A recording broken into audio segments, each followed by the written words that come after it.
Did you read the What's in the Name segment? Do what? Did you read the What's in the Name segment? Yeah. I thought it was kind of ironic that the first game played here was a Kingston Harriman game Yeah, that's pretty cool. Full circle. 95 years ago.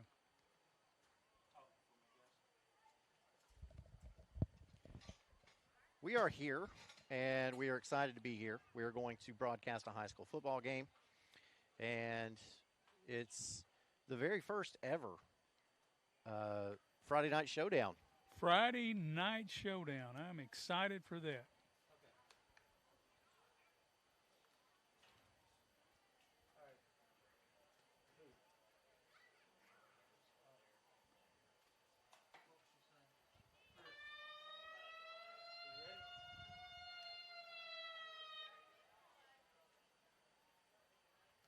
Record it live or record it? I want to record it. I need to do it though. We're going on here in 5 minutes. 3 minutes, 2 minutes.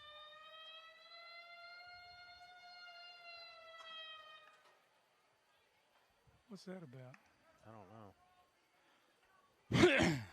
What? Take the cover off.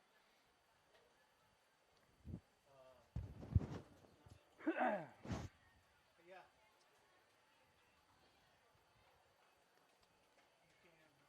You can. Okay,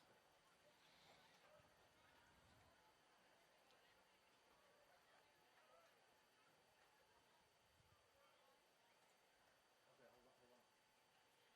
I gotta look at my timer.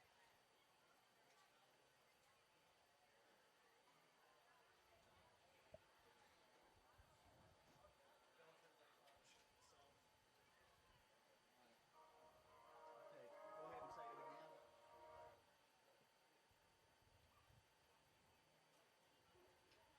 Chan, hold on, I gotta put you on speaker.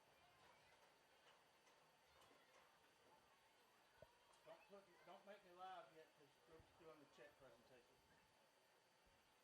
Okay. You hear me? All right, it's 6:30. Okay. And then how long my delay is?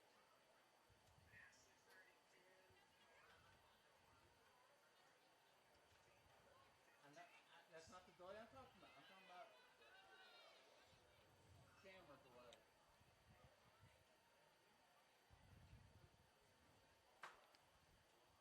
Well, let me know when they're ready. I'm ready. And well, you just okay.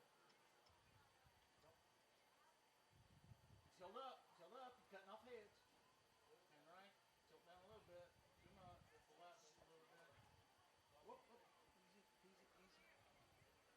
Hold on, go. Keep going. Keep going. And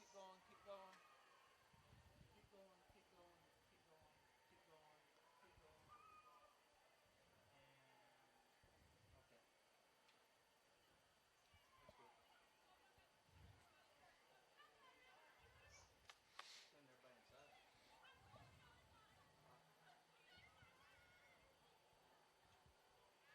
Was there lightning? Holy shit, where'd it go?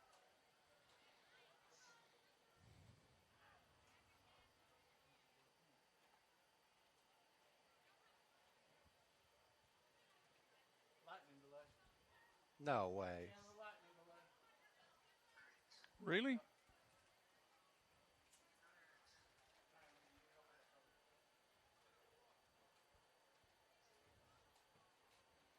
Yeah, just keep it on there. Okay. Okay, I didn't get the cheerleaders. I don't know where it went. What? Let me look on. Oh no, I did have it. I have it. You're not zooming in. Cover this point on this. Yeah.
Don't call it a comeback. Maybe call it a remix. Don't adjust your television sets or your phone or your tablet or however you're viewing this right now. The rumors are true. Football is back on BBB Communications Channel 1086, formerly Channel 12. We've got 12 games on the schedule for the season, and we're starting out with a Roane County Rumble as Kingston has made the trip to the town of Temperance to take on the Blue Devils of Harriman. We welcome you to the inaugural edition of the Friday Night Showdown, brought to you by OEB Law. And you know about OEB Law. You've seen them sponsoring local events in the community and helping to bring entertainment all over the Knoxville area.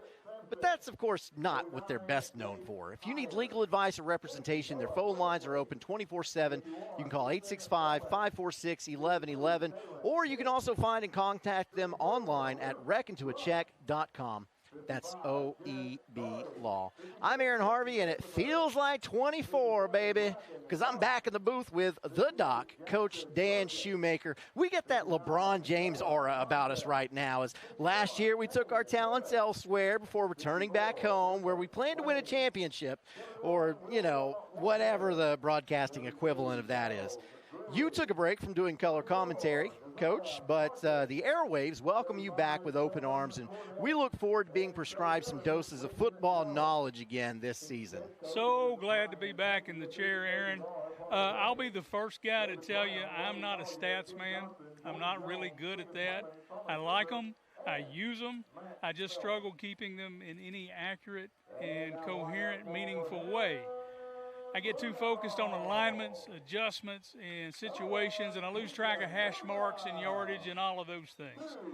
I look forward to being able to share some insights, personal takes, as we bring folks some great ball games this season. So grateful and thankful to be riding shotgun. I will disagree. I think you are a great stats man, but I think you're an even better color commentator, so I'm really glad to have you in this seat beside us this season as well.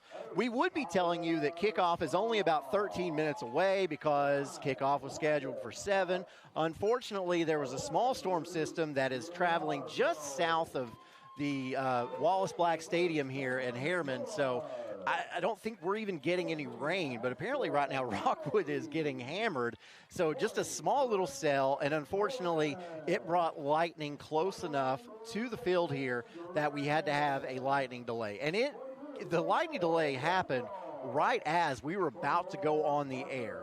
So they got to go 30 minutes from the last lightning strike that they see. I don't know when that official timer will start. All I know is we can't get started with this game just yet. So, unfortunately, we were hoping to have a kickoff at 7. We're all very excited to get back into high school football.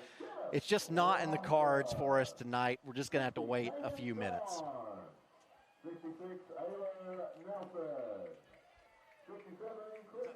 You look at our schedule for the season, though, we have a moment we can talk about that. Kingston and Harriman tonight, and this is the first time we've done this game in a couple of years, and I'm excited to get back to it because this is a really, really nice rivalry. And it just so happens, interestingly enough, Quayu Graham, of course, the former Oak Ridge great, is now the head coach at Harriman High School. Brian Pankey, of course, longtime coach at Kingston. Both of them have a previous coaching stop at Austin East. That's just a very interesting stat for you. So now Quayu Graham, of course, should have gotten started in this rivalry last season, but weather got in the way of that one. Once again, the weather had a say. Mother Nature knocked that one out. Yep. I think we're going to get this one in, though, Aaron. The skies are blue.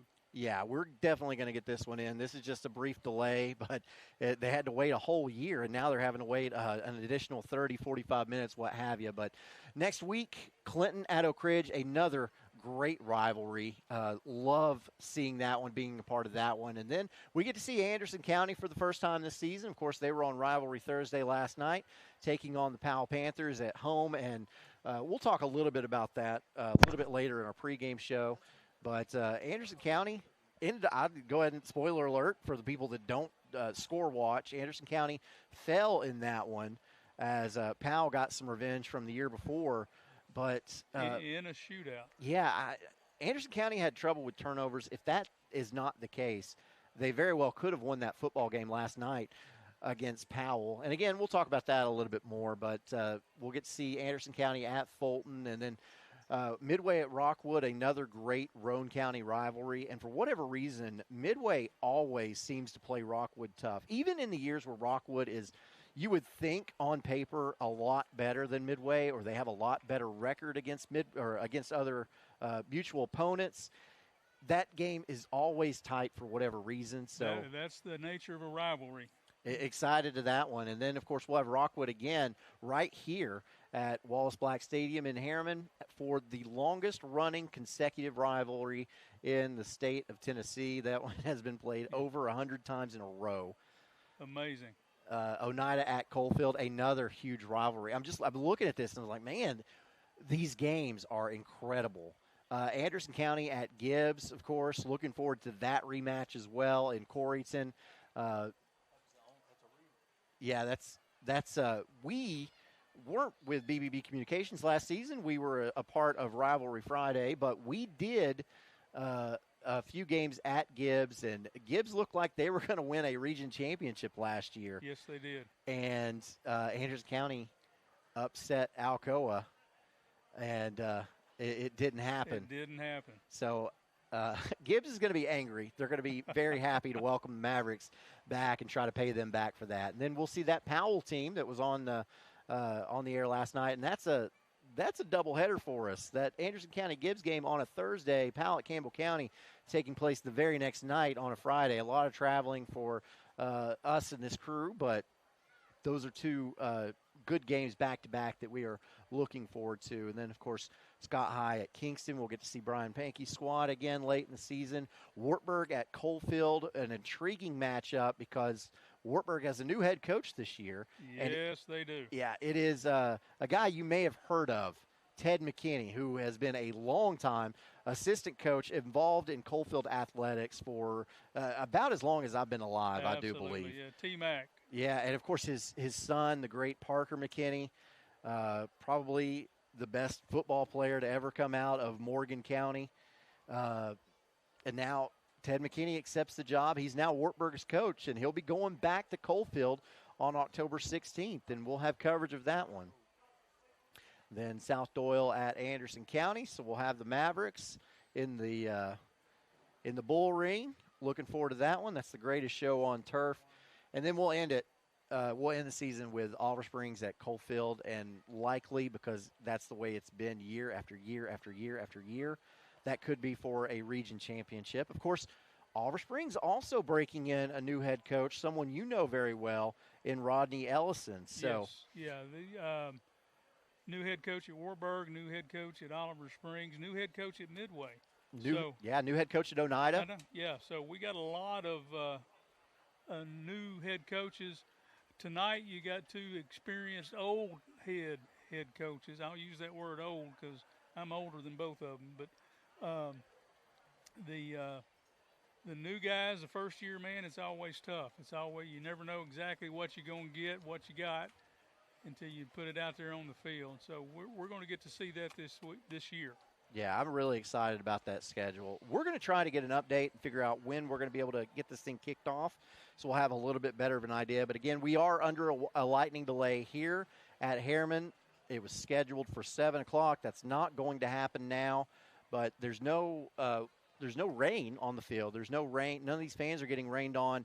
It's just a storm system that went just south of us, and so we anticipate that hopefully the teams will be back on the field soon to warm up, and then we can get this thing started. So we are very excited. Again, I'm Aaron Harvey. This is Dan Shoemaker beside me. The inaugural version of the Friday Night Showdown brought to you by OEB Law. Pregame show, more of it coming up in a few minutes. High school football in East Tennessee feels like home. The lights, the families, the communities that show up for each other. That's why OEB Law is proud to support local schools and give back to the communities we call home. And when life takes an unexpected turn, we're here to stand beside you. After a wreck, the insurance company has a team working for them. You deserve a team working for you. We fight for the results you deserve. OEB Law will turn your wreck into a check. It doesn't always start with a clear plan. Sometimes it just starts with a decision. To take the first step, to pick back up, to keep going, and to see it through. Progress doesn't always look perfect, but it adds up. Now, I'm stepping into what's next. More prepared, more connected, more certain of what I can do. And this moment means something more. Because of everything it took to get here, no matter where life takes me, I was a Raider first. Hey, East Tennessee, ready to save big? It's all at Hammer's Dry Goods. For over 70 years, we've been your hometown store for famous brand men's and ladies' clothing at rock-bottom prices. Need rugged workwear? Sharp casual looks? Ladies' game day gear? We've got it all, and it's priced to move. And when you shop Hammer's, you keep your money local, supporting our schools, our students, and our community. Hammer's Dry Goods. Tradition, value, hometown pride, and savings you can feel. Get to Hammer's today. Cooler weather brings autumn-colored leaves and football time in Tennessee. Warm up with natural gas heat or enjoy the year-round comfort of natural gas water heaters, ranges, and clothes dryers. More affordable and reliable, natural gas keeps your home cozy while increasing its value. Whether you're a new home builder or a homeowner wanting an upgrade, consider all the benefits natural gas offers. Call us today or visit us online to learn more. Oak Ridge Utility District, your hometown natural gas provider.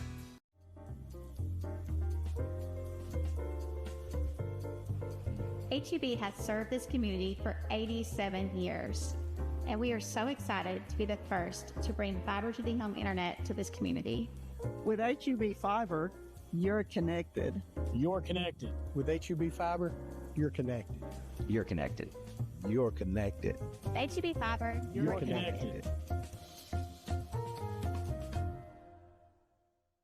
Patterson's Appliances has been helping families like yours find quality home appliances from trusted brands including Whirlpool, Maytag, and KitchenAid for over 55 years. Our knowledgeable appliance specialists know how to outfit your kitchen or laundry room with the right appliances to meet your needs. We service what we sell with our own in-house factory-trained service technicians, and for the DIYers, our parts department is always ready to help customers find the appliance parts they need. Patterson's Home Appliances, because we care. Kathy May Martin has been making real estate dreams a reality for over 3 decades. Buying or selling real estate is one of the most important decisions you'll ever make. Choosing the right realtor is next. Thinking of buying or selling? Call Kathy May Martin at Coldwell Banker Jim Henry & Associates for all your real estate needs. Rest assured, with Kathy's knowledge and experience, you will be on the winning team. In East Tennessee, work isn't just a job, it's who we are. For over a century, Plumbers and Pipe Fitters Local 102 has helped to build this region from the ground up with sweat, skill, and pride. Don't gamble on unskilled labor. At Local 102, our members train in a state-of-the-art facility with advanced real-world instruction, ensuring they deliver top-tier work from day one. Good work, good wages, local jobs. Local 102. Building today, fighting for tomorrow. In Anderson, Morgan, and Rowan counties, over 16,000 low-income and uninsured families live in fear of becoming sick or hurt. The free medical clinic is here to take away that fear and get you back to work or school. We provide no-charge medical, mental health, and women's health care at our clinic locations in Oak Ridge and Rockwood, as well as multiple locations with our mobile units and medical events. If you are uninsured and need care, go to fmcor.org and get the care you need. The free medical clinic is here for you during your time of need.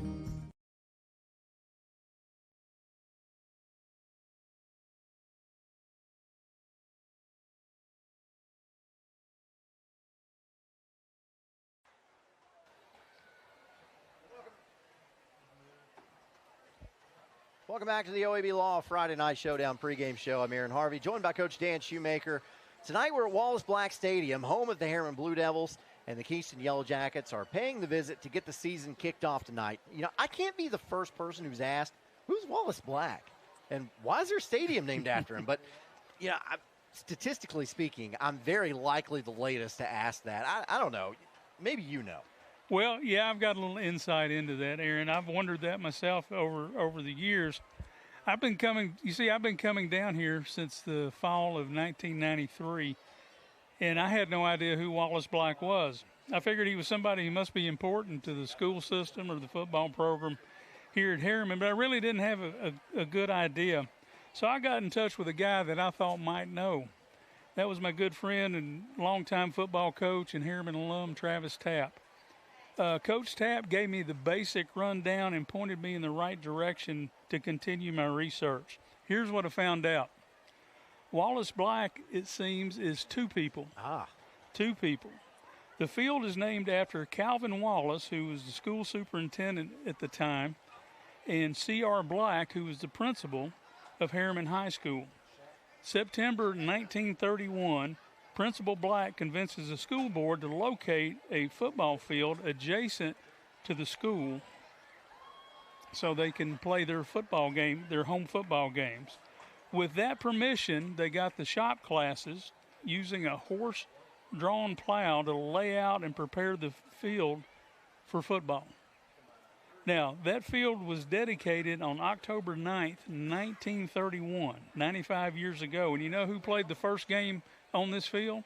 I bet Harriman did. Harriman did, absolutely, and they took on the Yellow Jackets of Kingston. So 95 years ago, the first game was played here, and it was the same two opponents we've got playing tonight. How about that? So Wallace Black, two people, just like, you know, Shields Watkins Field at Neyland Stadium or Thompson Bowling Arena. Those are both two last names put together to honor two people. So now you know, Wallace Black is named after two people. So interesting bit of history there.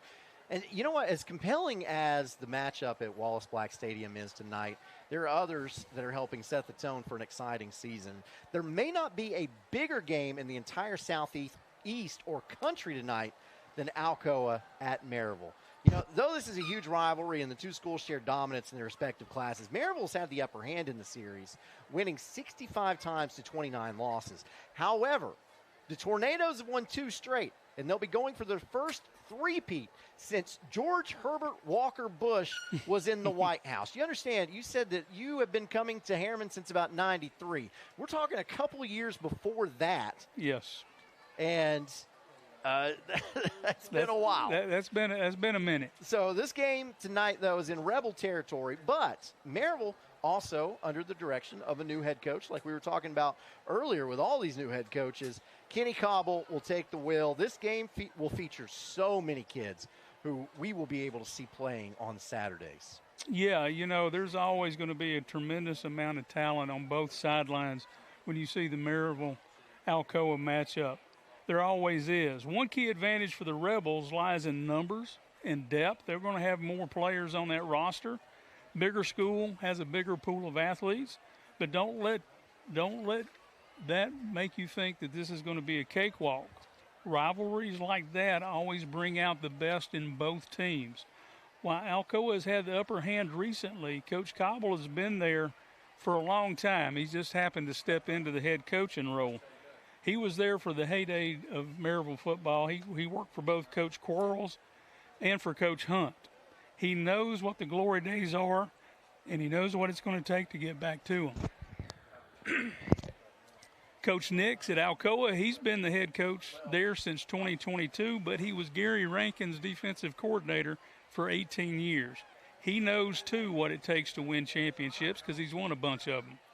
It will be a great game at Renfro Field tonight. Oh, it always is. And Rivalry Friday tonight featuring Bearden at West, two programs that struggled last year after having to replace a head coach unexpectedly. West snuck into the 5A playoffs, but the Bulldogs went 0-for. Inclement weather took this matchup off the schedule a season ago, but both programs are proud and will be looking to improve in year 2 of their respective head coaches. You know, first-year coaching changes are always tough because there's a lot of turmoil.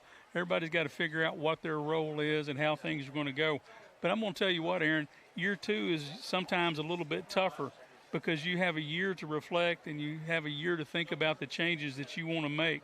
Year 1, you're in survival mode. You're just trying to get through week to week. Year 2, that's when the real work begins. Coach Chandler at West and Coach Taylor at Bearden are working hard to make those improvements. Coach Taylor's been at Bearden a couple of other times, and he was successful there. So there's no doubt in my mind he's going to do that again.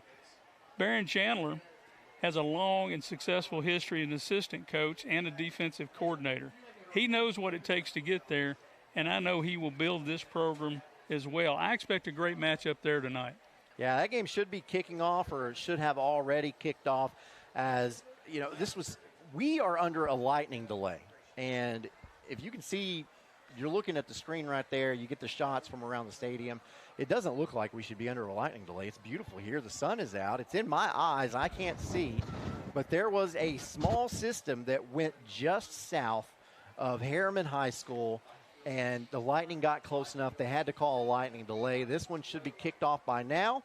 Unfortunately, we're having to wait. An approximate kickoff time, they're saying, is now 7:30. So one thing that we'll be able to do until that time, of course, we're going to continue with our pregame show. We're going to tell you about some of the matchups taking place tonight around the area that maybe you should be aware of. But we'll also be able to score watch a little bit from around the area until our game gets kicked off to see if anybody scores early and the various games taking place around the area. So we'll keep you updated on that. Again, approximate kickoff time for this one, 7:30. I don't see any players out on the field just yet to warm up, so I don't know, give or take a few minutes. It could be a little bit after 7:30, but we'll let you know on that. So Dan Shoemaker joining me, Aaron Harvey, as we are in the pregame show for the Friday Night Showdown brought to you by OEB Law. We'll have more in just a moment. Kathy May Martin has been making real estate dreams a reality for over 3 decades. Buying or selling real estate is one of the most important decisions you'll ever make. Choosing the right realtor is next. Thinking of buying or selling? Call Kathy May Martin at Coldwell Banker Jim Henry & Associates for all your real estate needs. Rest assured, with Kathy's knowledge and experience, you will be on the winning team.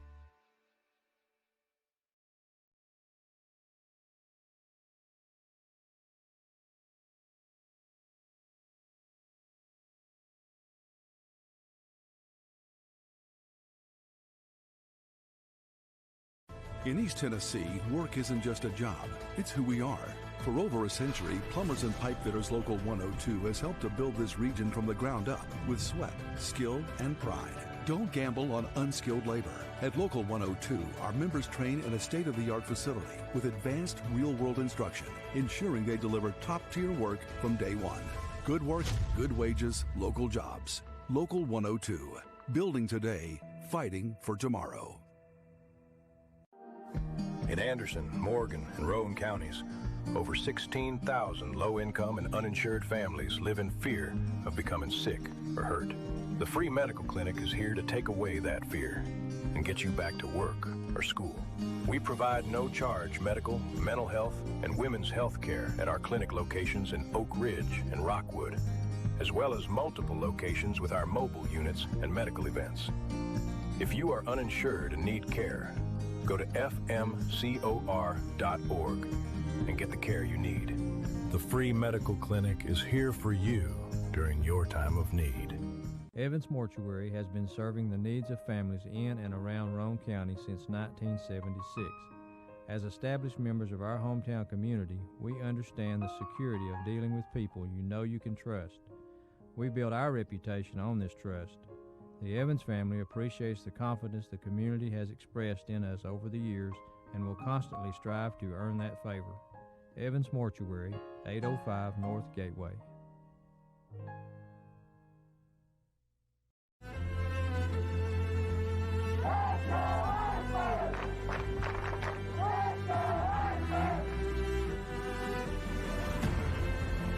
Coaches holding back all their players as we have a 5-man fight going in on all sides.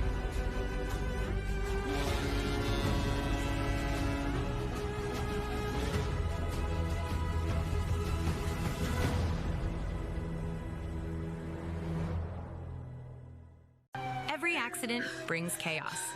Some bring injuries. After a crash, pain can take 24 to 72 hours to appear.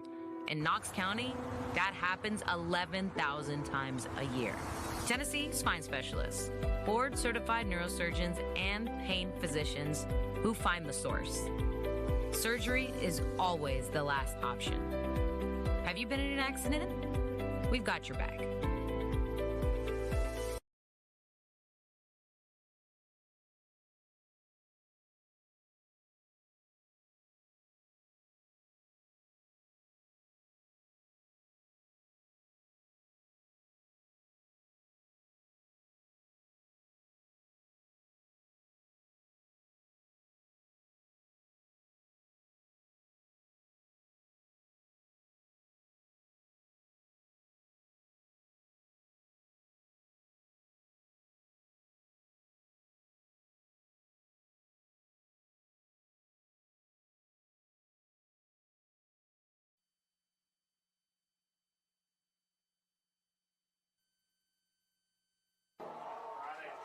Back to the pregame show of tonight's Friday Night Showdown, brought to you by OEB Law. I'm Aaron Harvey, joined by Coach Dr. Dan Shoemaker. You know, this time of year, it just feels different for a football fan. It's an energy in the air, and there's nothing quite like it. And we got a little bit of a head start into the Magic last night when Powell paid a visit to Anderson County for Rivalry Thursday. Anderson County turned the ball over on its first possession, which, looking back, was a foreshadow for what ultimately was the story of the game. The Mavericks committed 5 turnovers, one a fumble on a 1-yard line, which was extra devastating. Powell got its revenge for the loss a year ago by the final score of 56-44. Triple digits, the century mark, 100 points. And by the way, the Panthers didn't look too shabby either. Deuce Rogers graduated a year ago, but Jalen Benjamin filled the role of quarterback quite nicely, throwing for over 300 yards and adding another 67 on the ground. Always a great matchup with two powerhouse programs like that. The game seemed to have me on the edge of my seat all night. You're just waiting for the next big play. Lots of explosive plays and playmakers all over the field. If you'd have told me that there would have been a total of 100 points scored last night before kickoff, I would have thought, you must be dreaming, Aaron Harvey. But alas, both defenses struggled. But Powell was able to outscore the Mavericks, and what an exciting game it was. You didn't cut it off till the very end. Yeah, the very end, as in like 10:45 last night, because that's how long that game took, which you're going to get that when you have a lot of scoring. But, yeah, that was a very, very long football game. So a game that I look forward to hearing about every year is Rockwood and Oneida. Historic programs that typically have a smash mouth style. And it's just classic football. Oneida's won the last 3 with typical football scores. Just listen to this: 28-14, 28-7, 17-14. Those are football scores. Yes. Those are classic football scores. Defense. Yes. Defense. Rockwood predicted to be much better this year than a season ago, however, and will be led by junior quarterback Aiden Amonette, who is already getting some looks from the next level. Meanwhile, Oneida has a new head coach in Mark Martin. No NASCAR fans, not that Mark Martin. Number 6. Oneida leads the overall series 12-10, and Rockwood will look to cut that by 1 and end a 3-game skid to the Indians tonight. I know both of those programs pretty well because I go back to the days of Mark Pemberton at Rockwood and Coach Jim May Sr. at Oneida. 2 things I know about those programs: those kids play hard. They're going to get after you. Their kids don't quit. They work hard in the off season. They're in the weight room. They're doing the things they've got to do to get better.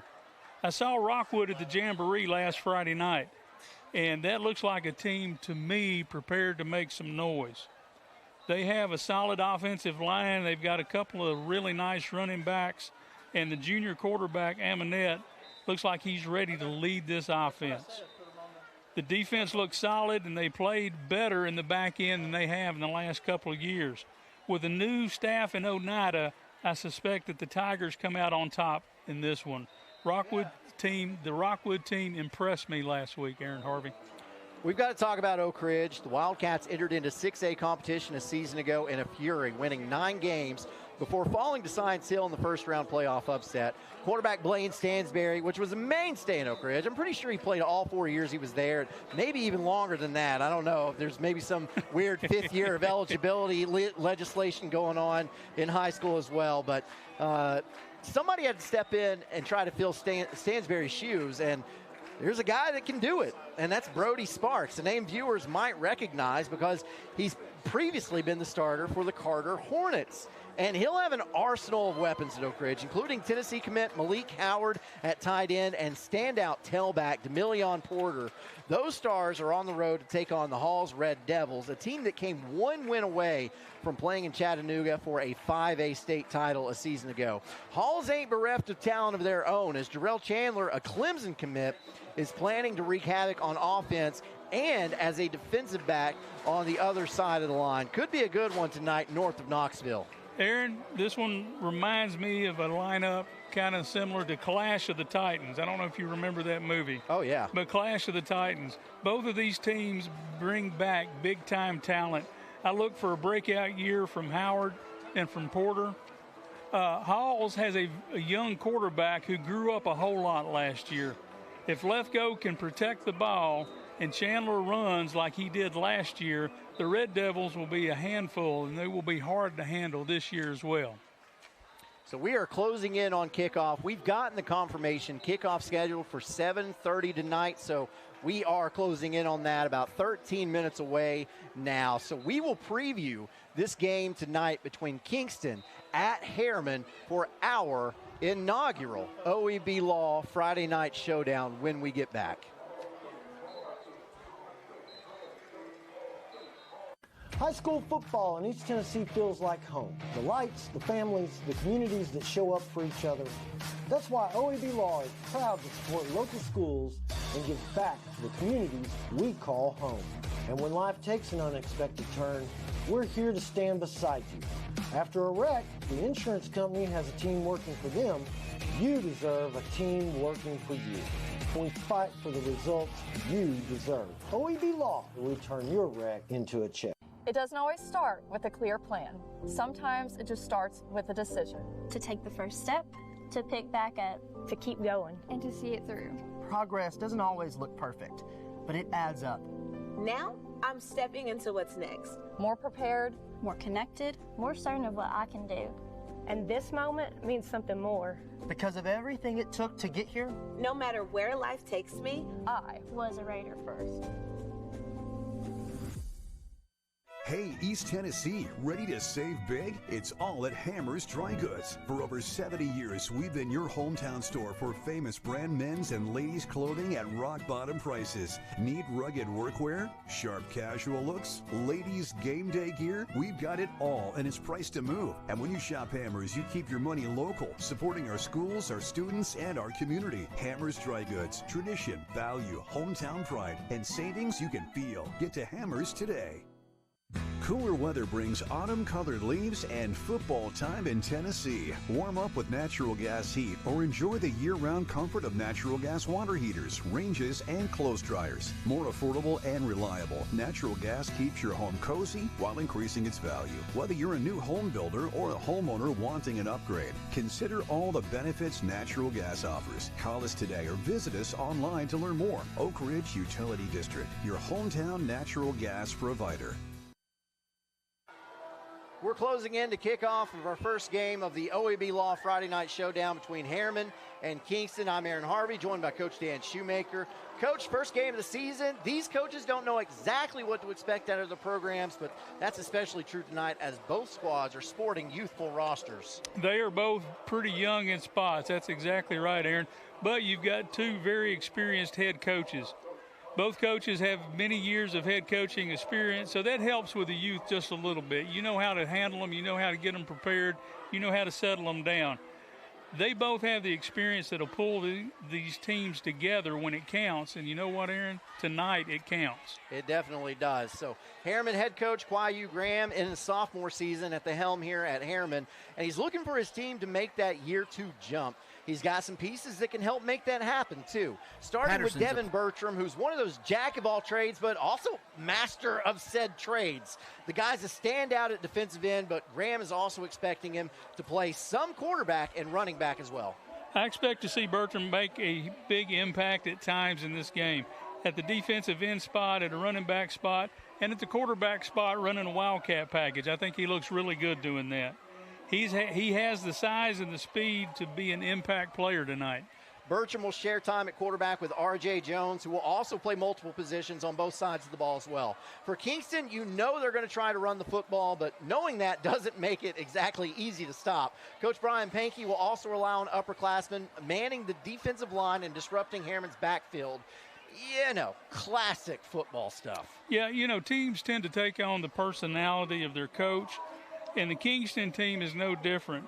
Coach Pankey was a big-time defensive lineman at Tennessee Tech back in the day. I remember when he played there.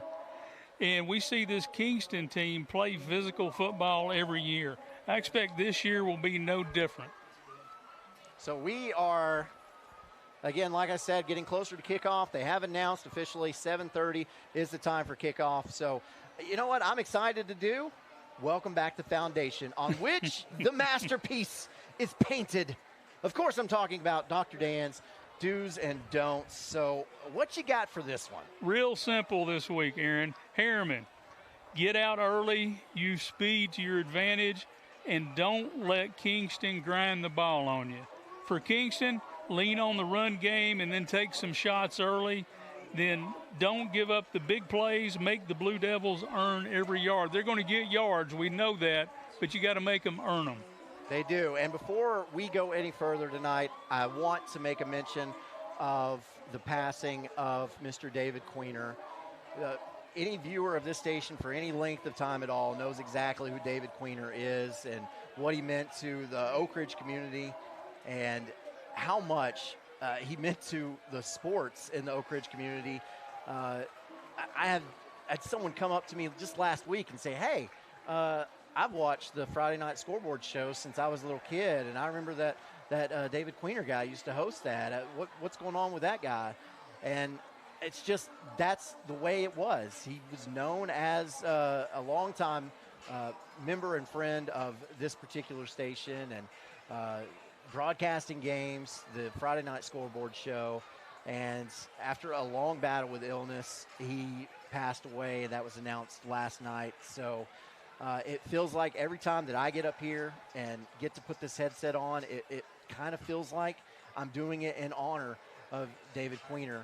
And it means a lot to me to be able to stand here as a member of BBB Communications and get these games on the air and hope that I am doing a job doing a good job sitting in a chair that he sat in for so many years. And I just like to say that, hey, tonight, David Queener, if you're out there watching, this game's for you.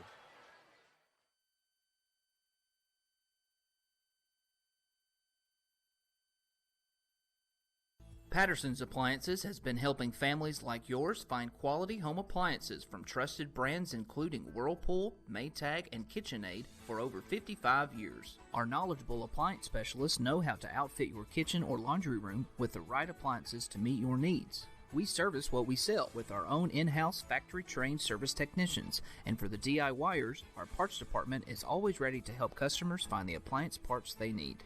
Patterson's Home Appliances, because we care.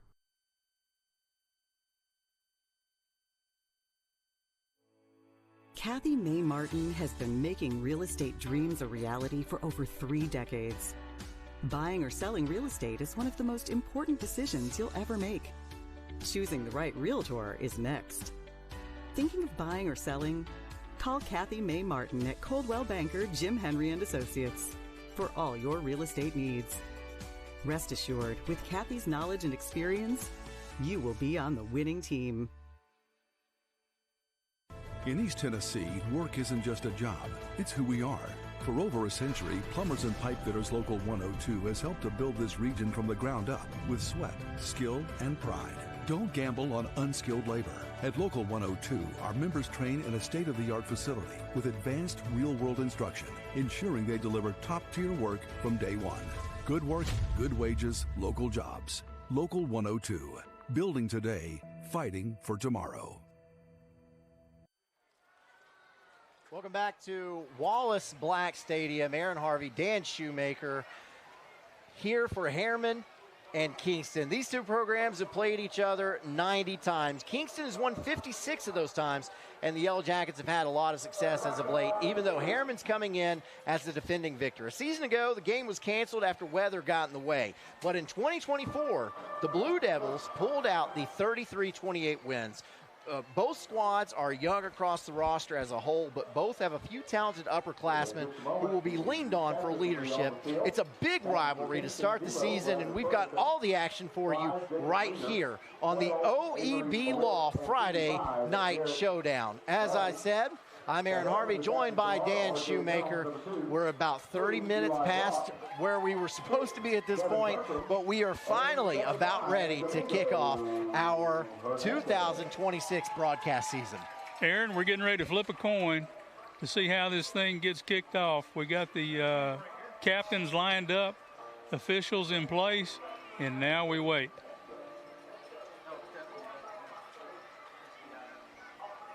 Been waiting long enough, don't you think? Amen to that. I will say, though, I'm happy that that system that came through didn't actually make it to the stadium. So it didn't rain on the field. The weather is really nice. I was going to say, it's really nice. Got a little breeze going here. The sun is starting to set down a little bit, so you can feel a little bit of the cool of the evening coming in. So it's going to be a good night for football, Aaron. It certainly is. As the captains make their way out on the field, and you hear the crowd cheer up or cheer on because the Blue Devils are making their way down the stands, through the fans, and onto the field. So we're finally about ready for this one. That's a really neat tradition. They didn't do that back in 93. In 93, they came down that sidewalk over here in the corner and came through the end zone like they're getting ready to do. But coming through the stands, I like that move. That's a good move. It is, and their field house is located right beside the press box. So I don't know who had the idea to start doing that, but it was always there for the taking. They just needed to do it. Exactly. You think about Oak Ridge does the exact same thing. Yep. And, build on. Those are traditions that, build into your program. There's the coin toss. Kingston has one. I bet they defer. That's what I'm thinking. They'll take the football. No, they said, we want the ball. We want the ball. I usually deferred and went on defense, played the field position game. But I think Coach Pankey may be thinking, hey, we won't send a message. And I think that's exactly what it is, because the style of football that he plays it's a ball control style.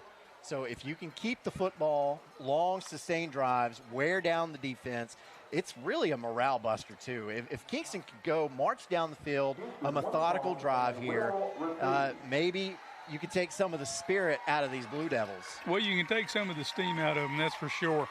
Another thing I expect to see tonight, you're going to see a lot of bodies rolling in early for Kingston because they've got the depth, obviously, especially up front. Where Harriman doesn't have as many players on their roster, 50 to 30. There's a 20-player discrepancy there. But, these Blue Devils are going to be scrappy tonight. They're going to come out and they're going to play hard. I know they will. Kingston's lining up to receive the kickoff, and the cheerleaders are lining up to have Harriman run through their Velcro paper. The banner. The Blue Devil banner. The coaches are saying, hey, come on, let's get this thing going. They're tired of waiting. And here comes the team. That'll cause the officials to dissipate. I remember when those banners used to be made out of art paper or whatever, and people worked really hard every week to decorate them up and whatnot. My wife was a cheerleading coach for years, and she has artistic ability. I got to give her a lot of credit. So she has made a lot of those banners for her cheerleading teams. Great atmosphere here tonight as well. A lot of crowds in the stand. Kingston brought a great crowd. Harriman's got a good crowd here. They're parking way out by the walking track. If you know anything about the layout here at Harriman High School, in the field. They're out there by the walking track and up behind the middle school back here. So, yeah, there's a lot of folks here. Getting set to kick this one off, and we'd like to welcome in again as our kickoff sponsor, the local 102, the UA Local 102, Plumbers and Steamfitters Union out of Knoxville. I'm a proud member of that. For more information on what you can do, or if you'd like to join, go to ualocal102.org for more information. Can you feel the excitement, Aaron? Oh, I feel it. You can feel it. It's almost electric tonight. Basilio Vasquez gets set to kick this one. It is a spinner. It goes to the left side of the field, not cleanly fielded by Kingston, but finally it is picked up by Keelan Hahn. And Hahn gets up to, looks to be about they're going to give him the 37-yard line, and that's where Kingston will begin with a Hammers 1st and 10. You know, Hahn handled that well. They kind of pooched it up in the air, and that kind of causes some confusion sometimes. Sometimes you want to fair catch those. If you can get them cleanly, you get a pretty good return like we saw there. It does make me really nervous when you don't see the returner run under it and field it cleanly. Handoff to start off the left tackle. He's out. A lot of running room for Mason Simpson. He'll pick up about 15 yards. There is a flag on the play, though. Close to about where that tackle was made. I didn't see what happened there. From there, I think that would indicate maybe a face mask or a late block in the back. Block in the back, it'll use the hands. See, you just pick up on patterns. Exactly. You do this a little bit. Exactly. So that will negate a Hammers 1st and 10, and instead it will be a Hammers 1st and 5? About 5, yeah. Looks like to be about 5. They were able to catch the end right there. I bet we see something similar here. No? Slot back in motion, handoff to a fullback. Again, that's Simpson. Taylon Kitt has lost his helmet. He'll have to leave the game. Garsh Bracken has come in to take his place. And it's 2nd and 1 for the Yellow Jackets. Little fullback action right there, Aaron. Look good. Yeah, that'll bring up 2nd and 1. 2nd and less than 1, it looks like. And Kingston not in any kind of hurry again. This offense is based on ball control and just pounding it down a defense's throat. Oh, they gave him the first down. Okay. So Hammers 1st and 10. Ball will be spotted at the 46-yard line of the Yellow Jackets. Now back up to the line. This time handoff is going to Hahn. Hahn looks for the edge. He doesn't get it. Ball pops out, but they say he's down. They played the sweep a little better that time, Aaron. They pulled both guards. They had a lot of bodies in front. But Harriman was able to respond to that and get the give up just a yard or so. Well, maybe call it half a yard. So to bring up 2nd and 9.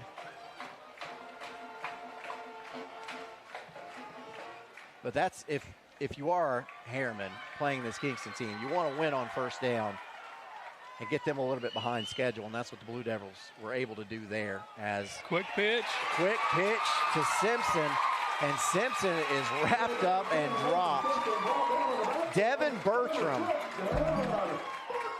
We'll be hearing his name a lot tonight. Yeah, if you're gonna run that quick pitch to his side, you better account for him. You better make sure you know where he's at, because you're not going to outrun him. You better block him. 3rd and about 14 now, and this is something Kingston is not built for. 3rd and long situations. And if you look, they're flipping Bertram to the wide side of the field, trying to take that away. And timeout. Kingston needs to talk about it. This timeout brought to you by Patterson's Appliances. While you wait, visit pattersonsappliances.com to shop online for quality home appliances today. Evans Mortuary has been serving the needs of families in and around Roane County since 1976. As established members of our hometown community, we understand the security of dealing with people you know you can trust. We build our reputation on this trust. The Evans family appreciates the confidence the community has expressed in us over the years and will constantly strive to earn that favor. Evans Mortuary, 805 North Gateway.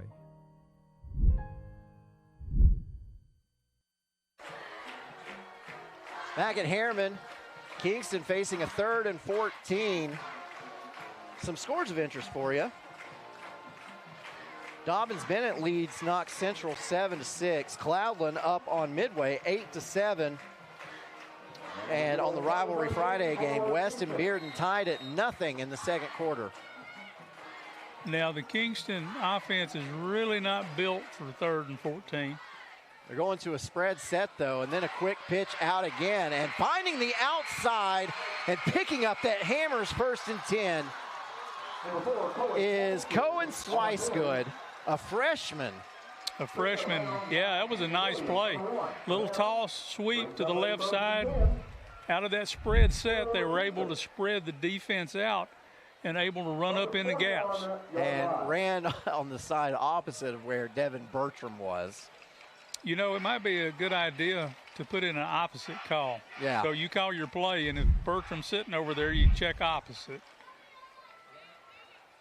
Two backs in the backfield. Handoff now. Finding some running room over left guard is Joel Patterson.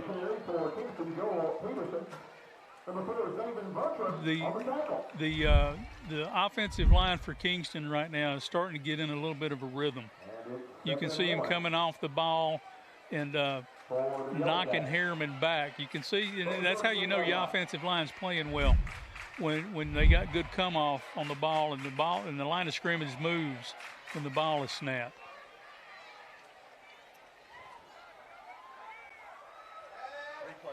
And we got a pass. And that is complete. Wow. That goes to Kanan Gamblin, and Gamblin is right outside the goal line, and Kingston is in position. Remember my do's and don'ts? Yeah. Grind it and then take shots early. We just took a shot right there. That was a good call. You get in that second and short situation, it allows you to take some chances. Surely we don't have another timeout here. Injury timeout. Injury timeout on the field. Oh, okay. I see it now on the far side of the field.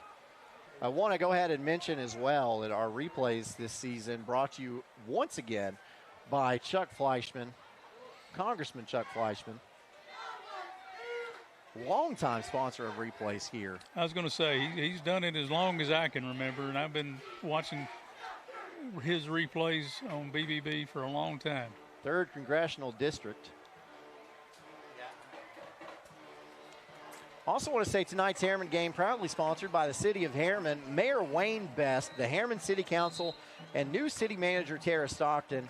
And they invite you to stop by downtown Harriman, where you can shop, eat, explore, and experience a great, rich city rich in history. Discover all that Harriman has to offer. And I gotta say, Harriman is it's a cool place to come hang out on a weekend. If you like antiques, there's several good antique shops to kind of go browse through. Yeah, it's good food as well.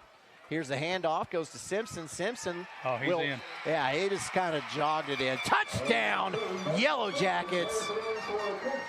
It took 3 minutes and 31 seconds, but Kingston has hit pay dirt and put 6 on the board. And they'll try to tack one on here as we see the Chuck Fleischman instant replay. Yeah, the Kingston's being real physical right now. Harriman's trying to load the box, and as soon as they did, they threw the ball, had the big play. Canese on to attempt the extra points. It's no good. It went a little wide left. So we got an oblong score on the board now. It's 6 to 0. The Yellow Jackets lead over the Blue Devils on the Friday night showdown, brought to you by OEB Law.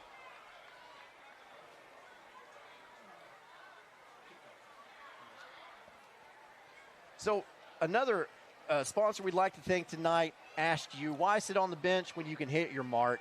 Get the results you expect with them. Benchmark and Results Physical Therapy, over 30 locations in the greater Knoxville area to help you get back to what you are missing out on. Benchmark and Results Physical Therapy. I can speak to these guys because I had a little incident back in February, and they got me back in the game. So Benchmark, shout out to Benchmark. They do great work. My wife has used them as well personally. She loved it. She went to the location here in Roane County, and she gave them high marks as well.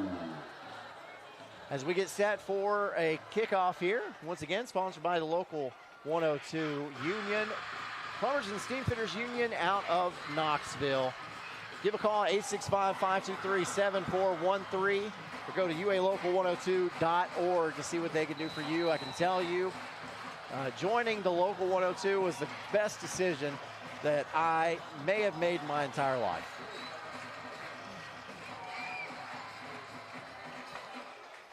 Nice spinner. It goes deep and halfway into the end zone for a touchback, which will give Harriman the football with a Hammers 1st and 10 at the 20-yard line. That is such an advantage when you've got a kicker that can consistently put it in the end zone and start the opponent on the 20-yard line. It's an amazing, amazing advantage to have. I've had some good kickers over the years, but I didn't have anybody with quite that much leg strength. Occasionally, Derek Harlan would get one to the end zone, but it wasn't every time.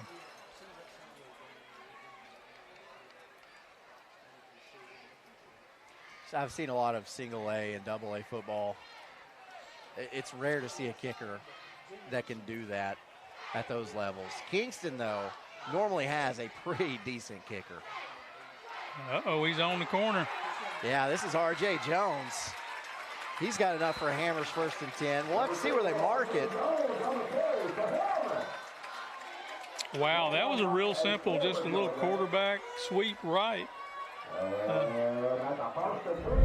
You have Bertram leading the way right here. Watch this block. Boom. Oh, and a second block there. Yeah. That's kind of a highlight reel right there. So Harriman on the move, pickup of 18 on that one.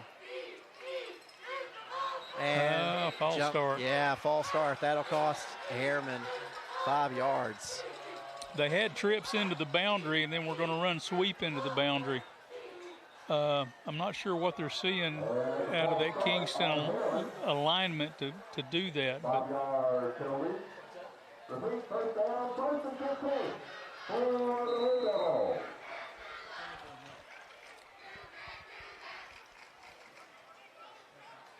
okay, we've got a bunch formation into the boundary again.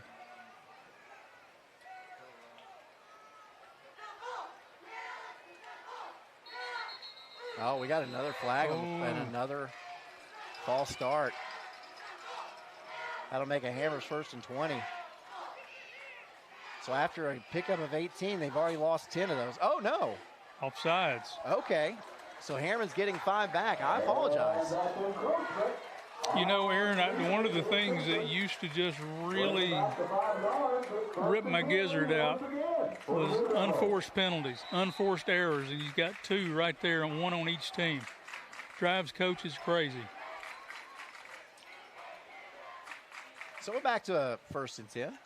That same bunch formation to the boundary side, and they'll run it to the wide side. And that is Bertram just throwing tacklers off of himself. He is a big, strong kid. Pickup of 5 will bring up 2nd and 5. See that Chuck Fleischman replay.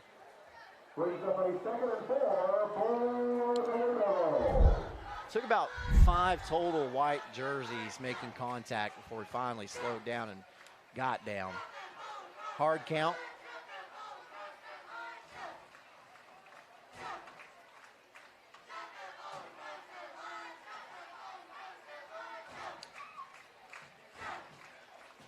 Handoff Bertram again. He will have the 1st down and lays a licking. He runs hard. Big physical running back like that.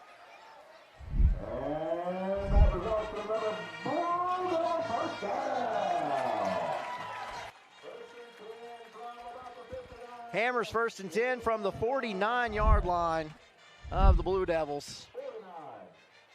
And it is Kyron Carr, a sophomore, in there at quarterback. This is the second quarterback we've seen for Harriman tonight. We expect to see Bertram playing back there at some point as well. Carr's pass is complete, but no gain on the play. Gets that one out to Dylan Hanson.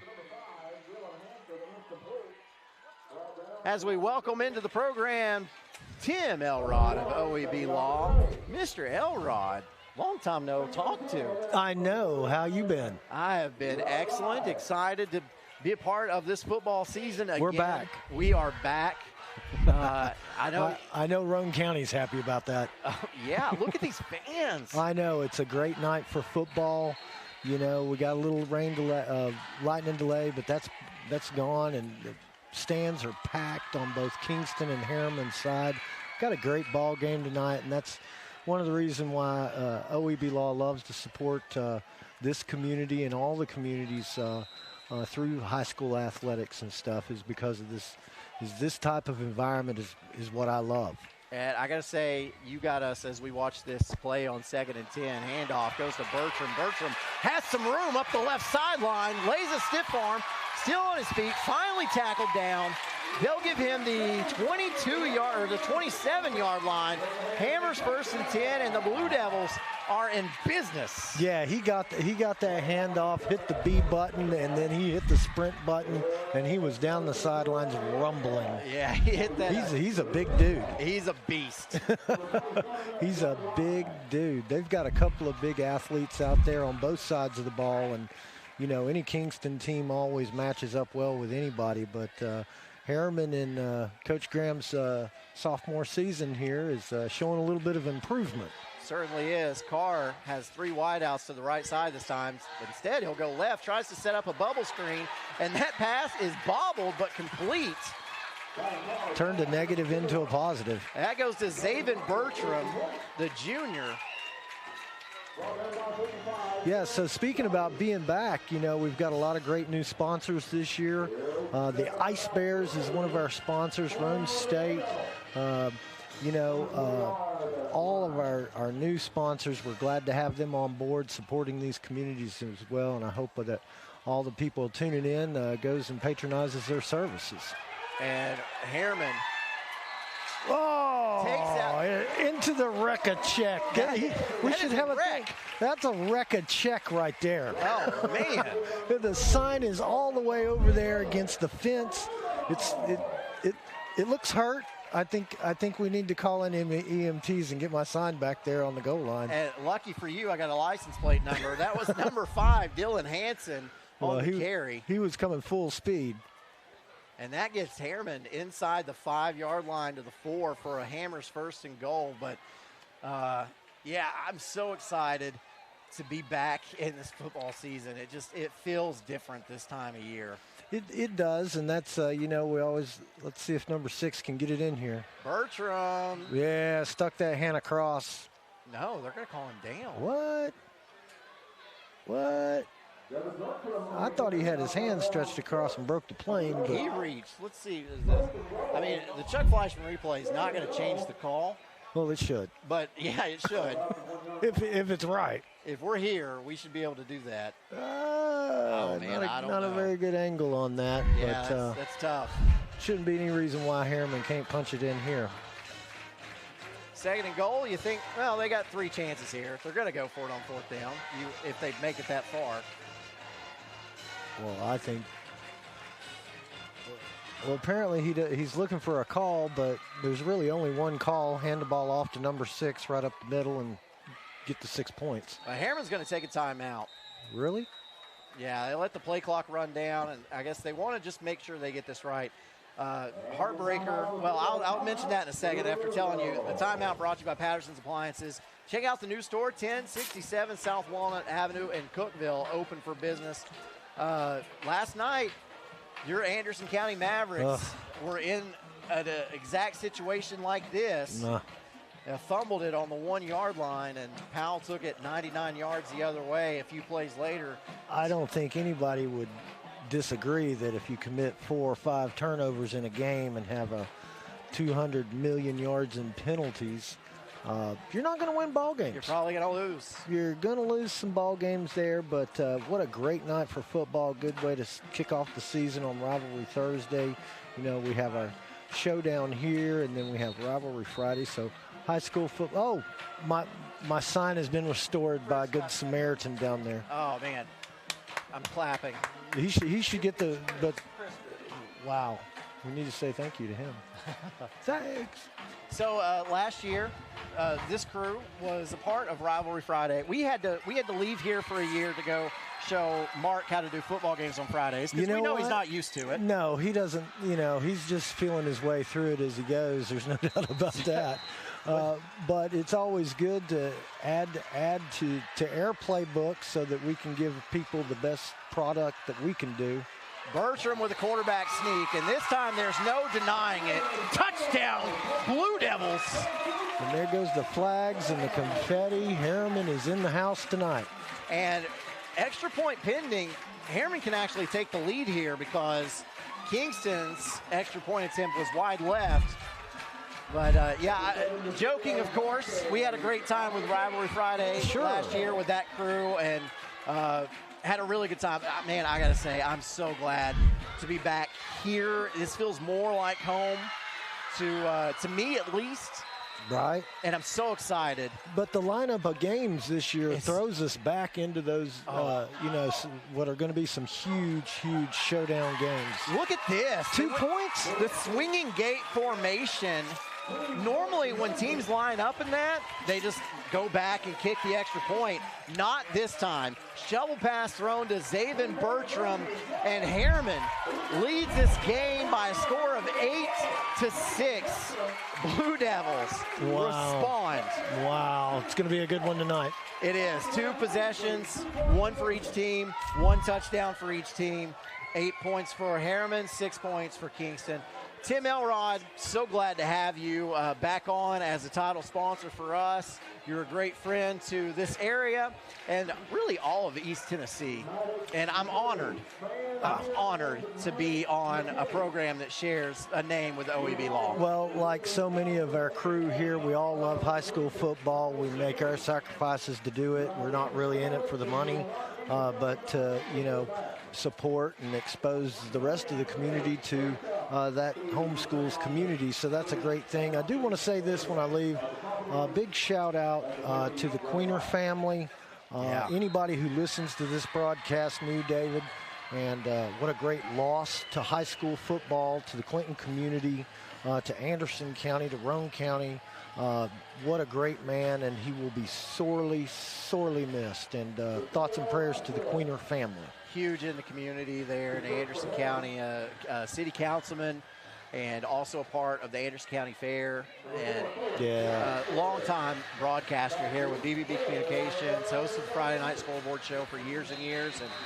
And David, a huge friend and a great man, and for sure, our thoughts and prayers are with the Queener family. Definitely. We'll see you next week. Sounds good. Tim Elrod of OEB Law joining us on the broadcast as we get that kickoff from Harriman. That is a UA Local 102 Plumbers and Steamfitters Union kickoff. And Kingston will take the ball back over at the Yellow Jacket 37-yard line, where they will have a Hammers 1st and 10. So, Coach, you watched that drive right there. Harriman with a huge response. Huge response, and then the 2-point conversion. They're in control of this game right now, Aaron. They certainly are. Handoff as Kingston tries to get outside. Flag comes out. Pickup of about 5. Very patient running there for, looked like Cohen Swicegood, but this is probably coming back. It's coming back. We got a hold. We certainly do. And what makes that worse is the flag was thrown in the backfield. That's 10 yards from the spot of the foul. So we're not just going to see a 1st and 20 It's going to be more like a 1st and 23 or 24. Well, that's what they're talking about now. Because it was behind the line of scrimmage, it should be spotted from the line of scrimmage back. Okay. Once you cross the line of scrimmage, then it'll move back from the spot. And that's why you're here, to help make sure that I keep it straight. See, he's finding that original line of scrimmage. Oh, wait, we got a personal foul on here. Oh, I didn't see that one. So they'll mark the 10 yards off. And go 15 the other way. Yeah. So Kingston will net 5 yards on that, or should. And still play first down. Yep.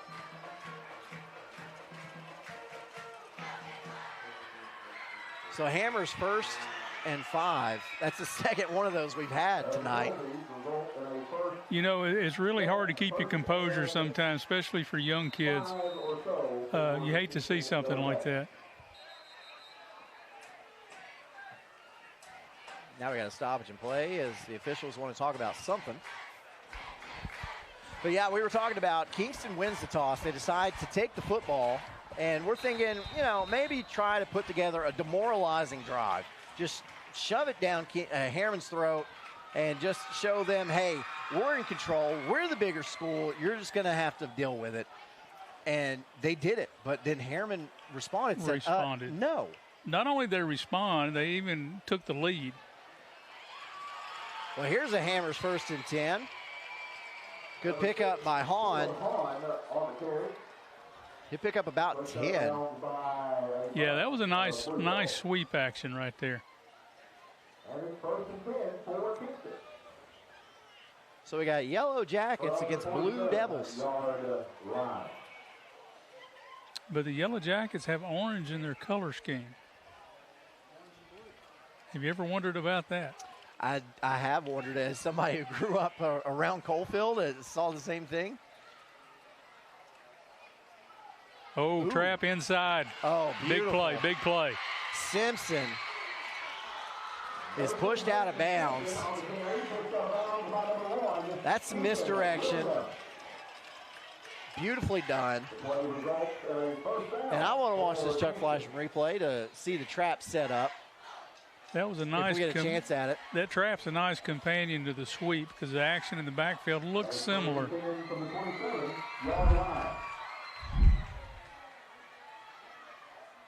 Sure enough. Hammers 1st and 10, and it's Simpson again picking up about 7. They'll spot him at the 20.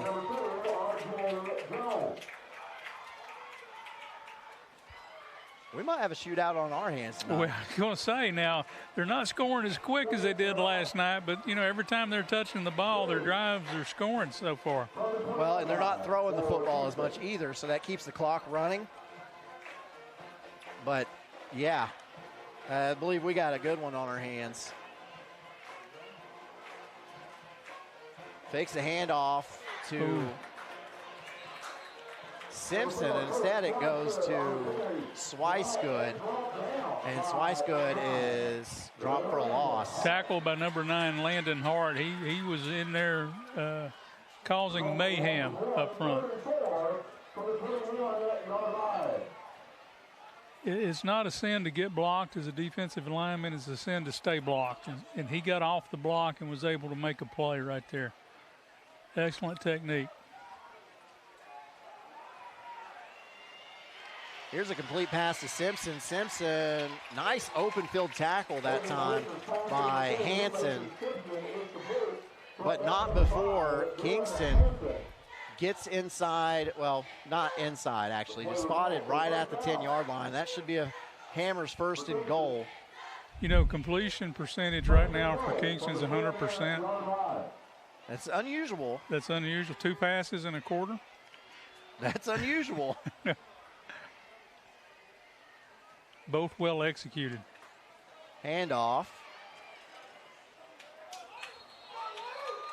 Maybe a pickup of 1 on the play for Swicegood. Really didn't get a lot of push on that side right there.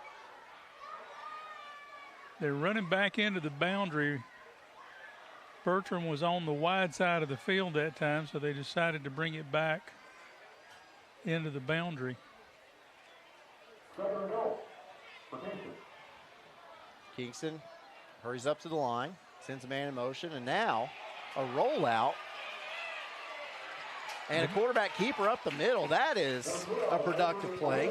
Broken play, but he made something happen with his feet right there. Avery Belitz gets it to the 5. Pickup of about 4 makes it 3rd and 5. And Kingston's got a kicker. If they don't get into the end zone here, they could kick what would essentially be maybe about an extra point distance to take the lead. Right, yeah, you would definitely want to take the points here, I do believe. Looks like we got a timeout. Yeah, Kingston's going to talk about it. This timeout brought to you by Patterson's Appliances, proudly serving your community since 1965 because they care. About 50-yard line on Harriman side. High school football in East Tennessee feels like home. The lights, the families, the communities that show up for each other. That's why OEB Law is proud to support local schools and give back to the communities we call home.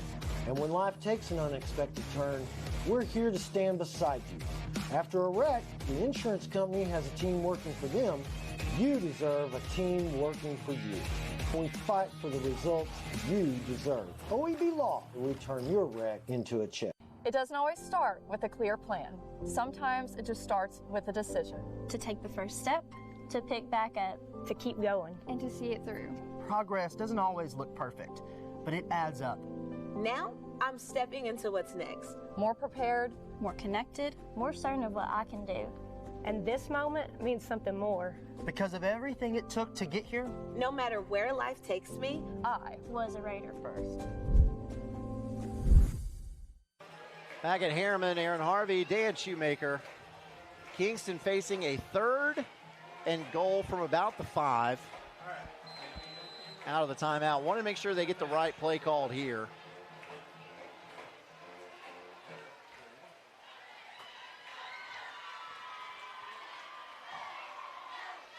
Handoff goes to Simpson. Simpson dives into the end zone. Hey, you know what? He's in. Touchdown, Kingston! I do believe they're going for 2. Yellow Jackets retake the lead, and there's a flag, actually. Right there at the goal line. I wonder what happened. Oh, I don't know. I can't even speculate what that could be.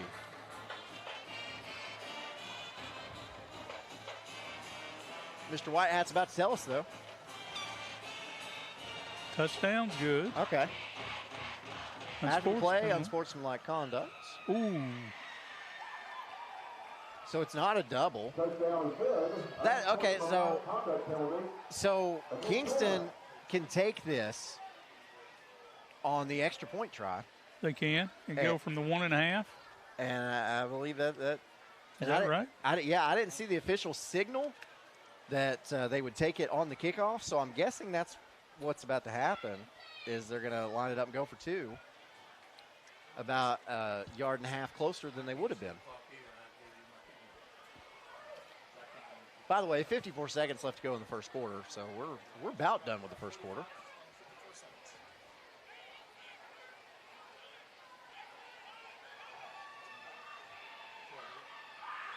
Well, he's got the ball set on the 3.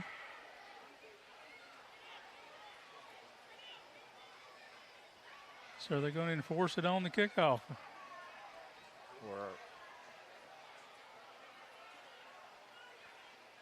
They are. Okay. That's the plan. That's interesting. Looks like a 2-point conversion try for Kingston.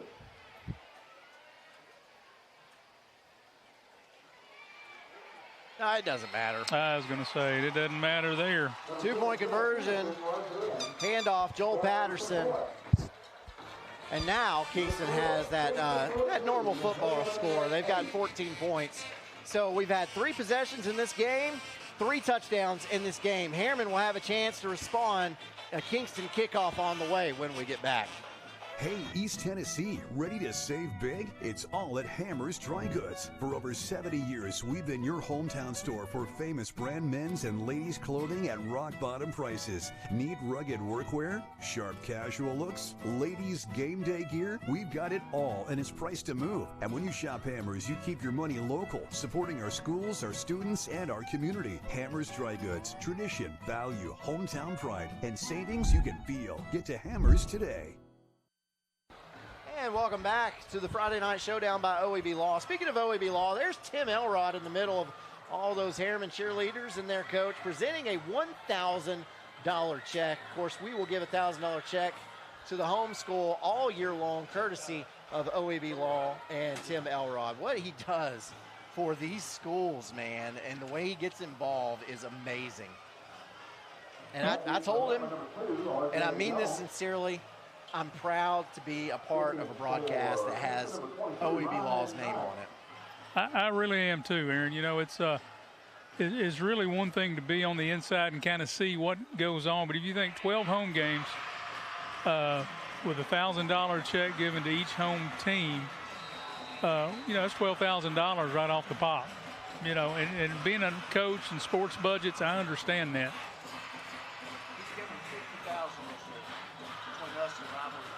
Yeah, so he also gives money on Rivalry Thursday and Rivalry Friday. The onside kick here, and it's recovered by Kingston. Wow. Wow. So that's why you take it. That's why you take the penalty on the kickoff, I guess. So, and during the commercial break, I said, well, why do you do that? But there's your answer. There's your answer right there. He's got a short field to work with now. Caught Harriman napping just a little bit. And a great execution of that onside kick. The bounce went over those first few players from Harriman. Hammer's 1st and 10 from the 31-yard line. And flag on the play. Simpson went a little bit early. He was excited. Hammer's 1st and 15. We're getting ready to run the third pass play of the quarter. Just finishing up my thought on OEB Law, between our broadcast on Friday night and then the Rivalry Thursday games, the Rivalry Friday games, OEB Law is giving $50,000 to high schools. That's amazing. It is.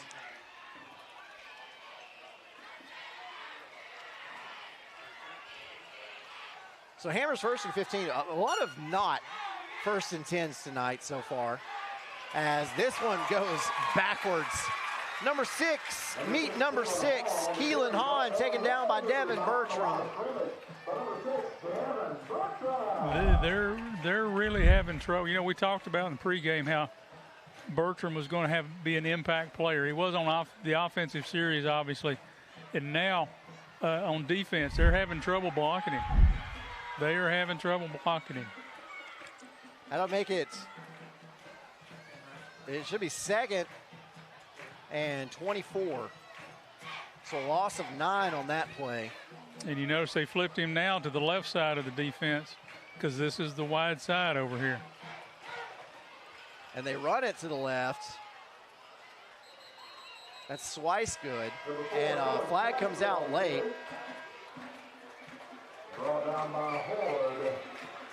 And that's the end of the first quarter. Let's see what this flag is. We'll go ahead and tell you that the score at the end of 1 is Kingston 14, Harriman 8, as we're waiting to see what this flag is. I just happened to look up at the very end of the play, and I saw those two guys locked up. I think it was number 1 for Harriman, Keaton Williams, and Mac Lane for Kingston. But I didn't see what had actually happened. Happened well down the field. Now, yeah. Coach Pankey wants an explanation.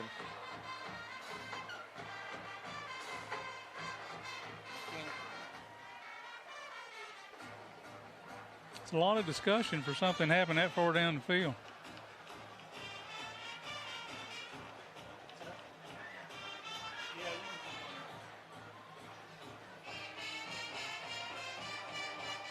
Face mask.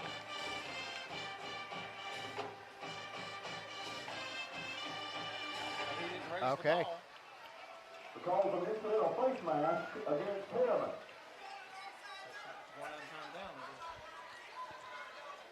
Face mask against Harriman.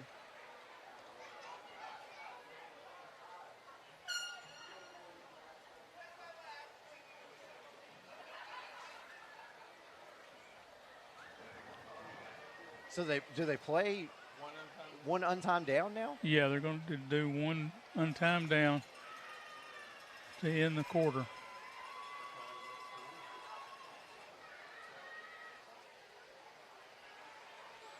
So Kingston was facing a 2nd and 24, and now it's about a 2nd and 14.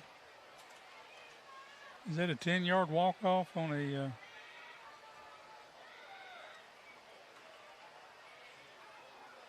Yeah, they're getting back together on that one. Something doesn't quite add up. Yeah, face mask is 15 yards. The math ain't mathing right there for me.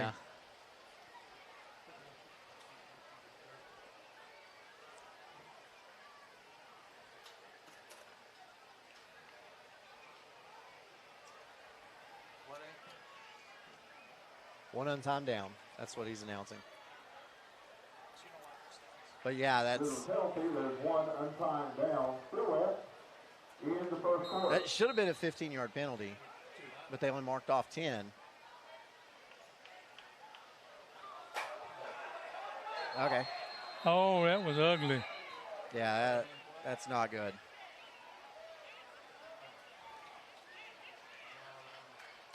And the ball still against Kingston.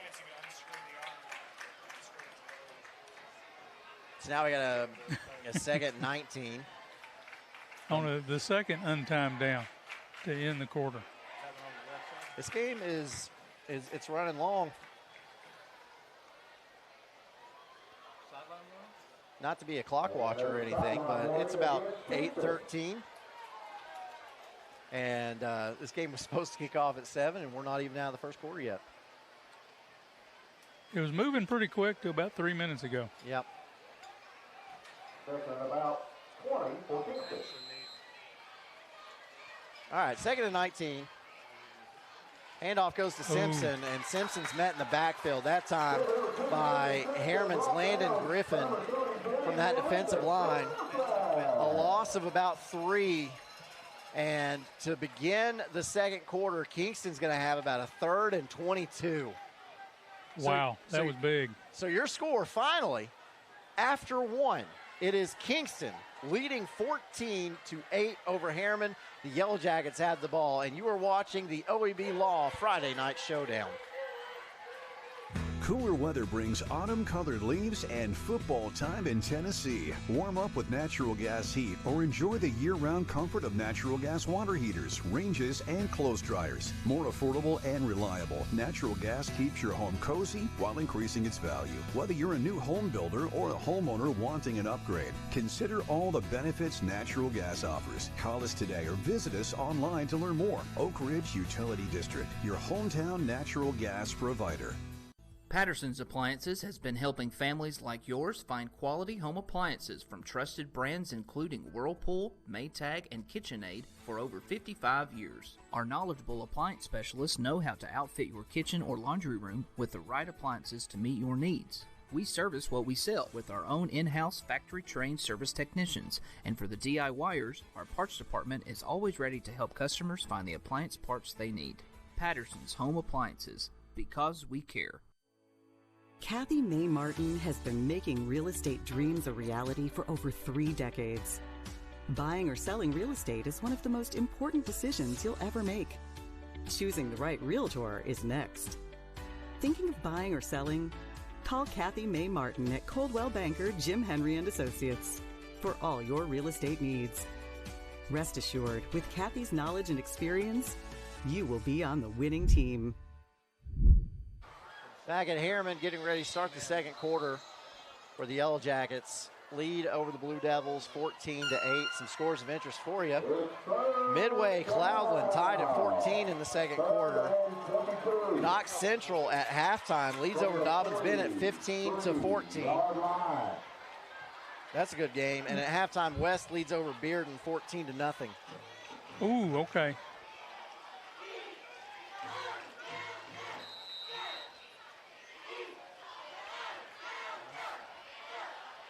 So third to bunch. Kingston looks to throw. Man is there, but it's thrown just a little bit too far.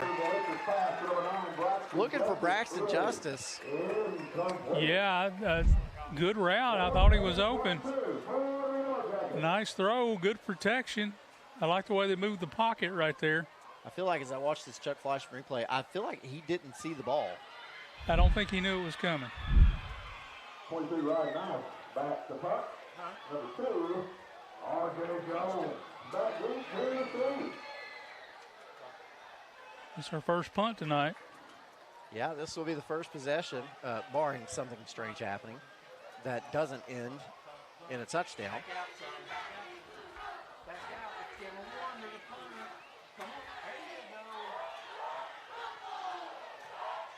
Ooh, low snap. Good punt, though. Able to get it off. And it is returnable. And a good return that time by R.J. Jones. Yeah, he hung in there in traffic and got the ball and got upfield. Ball will be spotted at the 21-yard line. So many times your returner is going to try to go left or right when it's better for him to get straight up north and south. And he was able to do that. Some more scores for you. Oak Ridge leads over Halls 10-0 in the second quarter, late in the second quarter. Also in the second quarter, Alcoa leads Maryville 14-7. Eagleton Academy leads Oliver Springs in the second, 13-6. Wow, okay.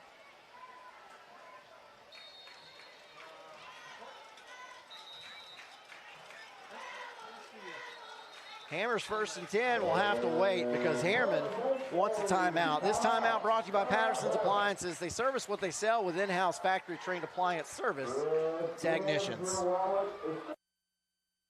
In East Tennessee, work isn't just a job, it's who we are. For over a century, Plumbers and Pipe Fitters Local 102 has helped to build this region from the ground up with sweat, skill, and pride. Don't gamble on unskilled labor. At Local 102, our members train in a state-of-the-art facility with advanced real-world instruction, ensuring they deliver top-tier work from day one. Good work, good wages, local jobs. Local 102. Building today, fighting for tomorrow.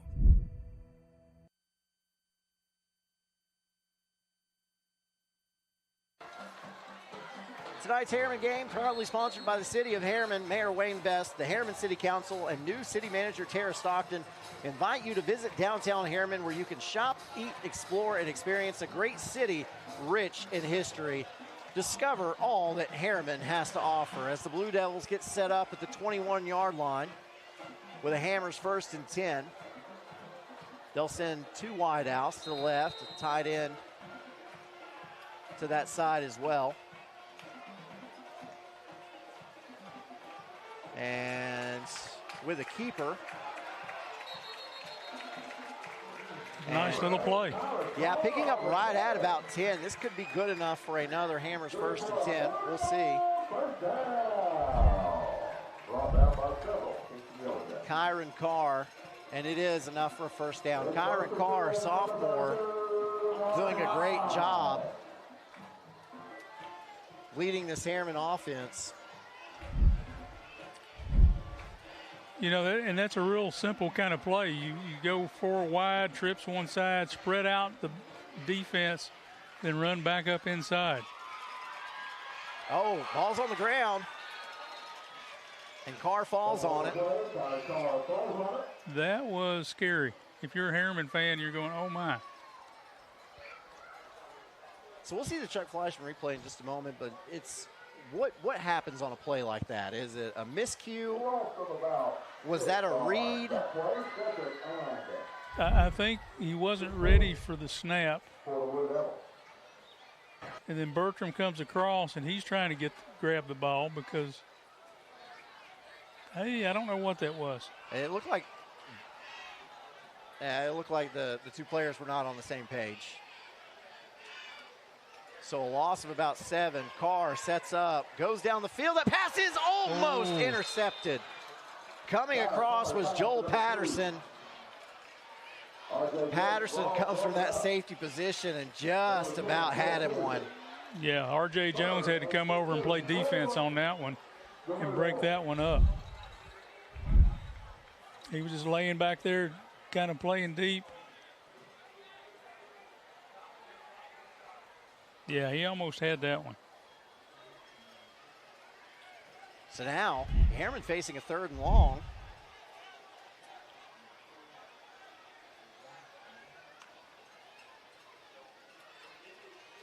Hard count. Carr gets the play. 8 seconds on the play clock.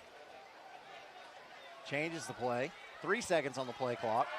2 seconds on the play clock. No seconds on the play clock. And Coach Graham has to take a timeout, and he's not happy about it. This timeout brought to you by Patterson's Appliances. Hiring now for sales, delivery techs, and service techs. Find them on Indeed to apply.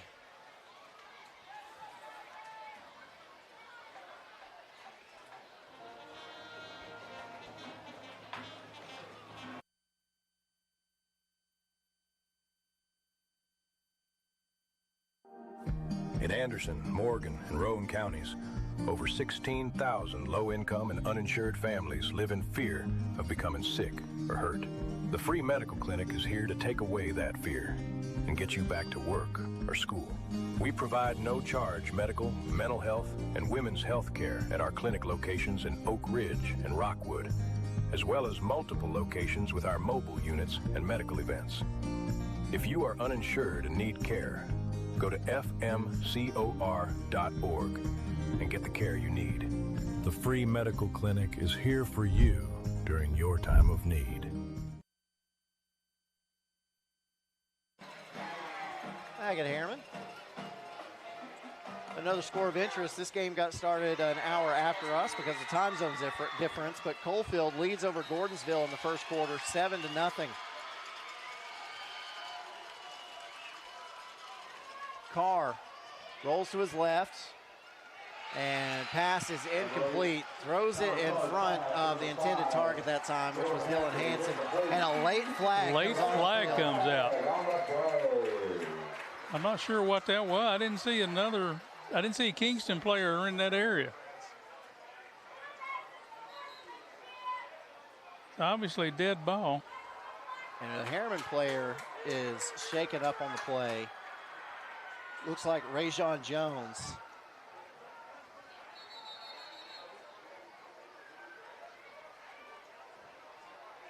And Jones is taking his helmet off. He's in a lot of pain.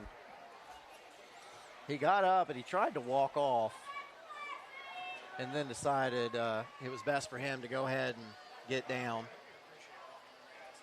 And that happens sometimes. That happens. You got to assess, hey, how bad is this? Can I walk?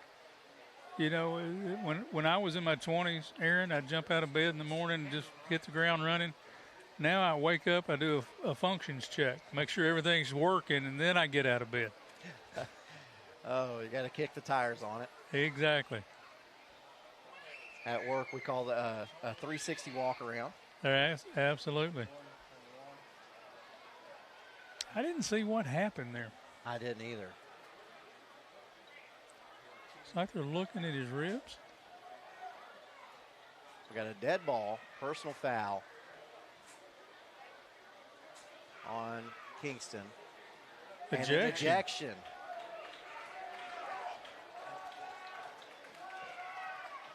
Wow. Harriman,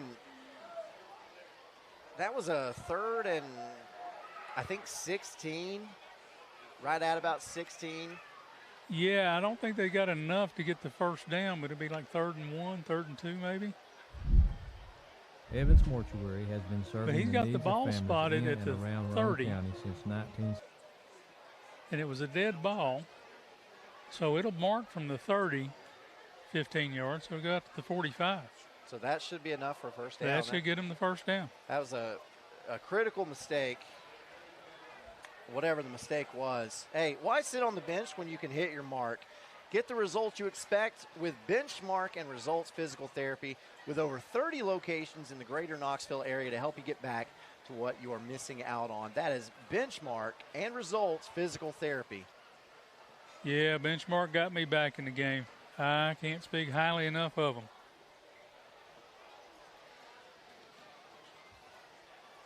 There's one more score. Here it is. In the second quarter, Heritage leads over Clinton 28-27.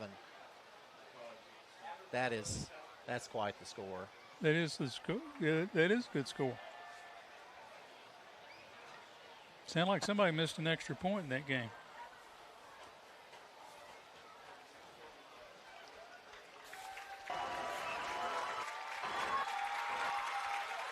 And a young man able to get up and walk, gingerly, but walk to the sideline. And we're all happy to see that. Rajon Jones, a sophomore. All right, so let's see if we can see what happens on this Chuck Fleischman replay.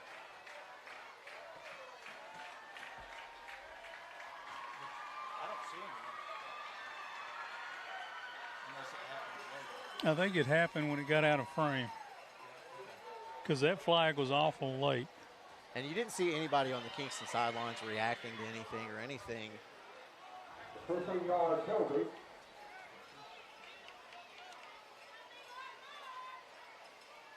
No, Aaron, it's 4th and 2.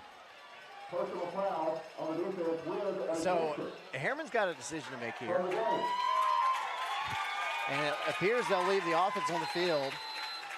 Of course, you could watch for a hard count here.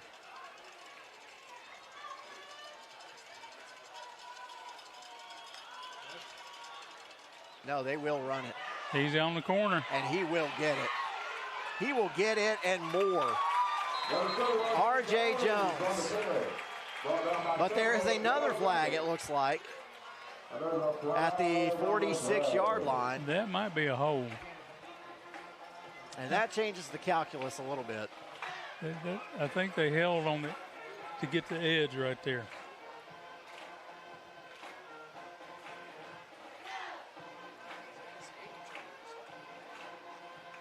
So another huge penalty here. You know, you always get a lot of penalties week one.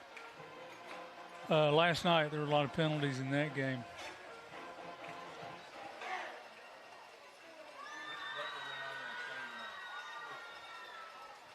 And it's holding against Harriman. Holding on the edge over there.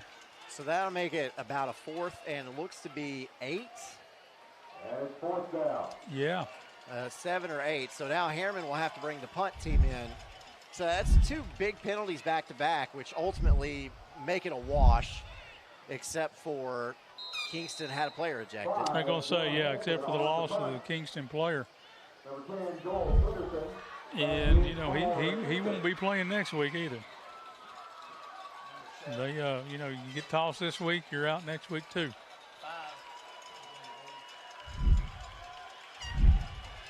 And that's unfortunate.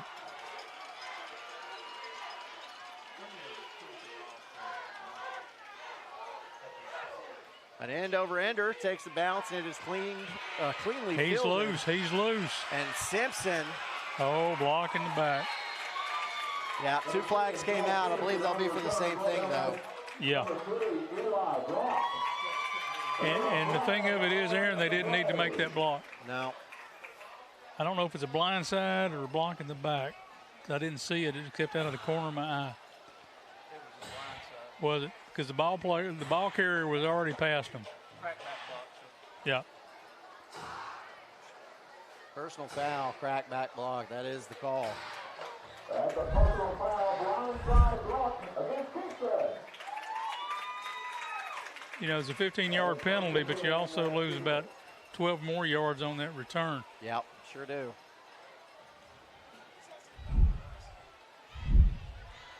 So from a field position standpoint, that's a big play. Boom, right there. Yeah, just right in the corner. You can see it right in the corner of the screen. Here it comes right here on number 33. Yeah. You know, that used to be legal. Oh, yeah. It is not anymore. The big safety thing. And it's a good thing. You know, a lot of the old heads, old timers, well, back in my day, no. And back in your day, we got a lot of concussions we didn't need to get either. Yeah, now that we've learned about CTE and things like that, absolutely, we have to adapt to take care of, especially these are kids. They Yes. get their whole lives ahead of them.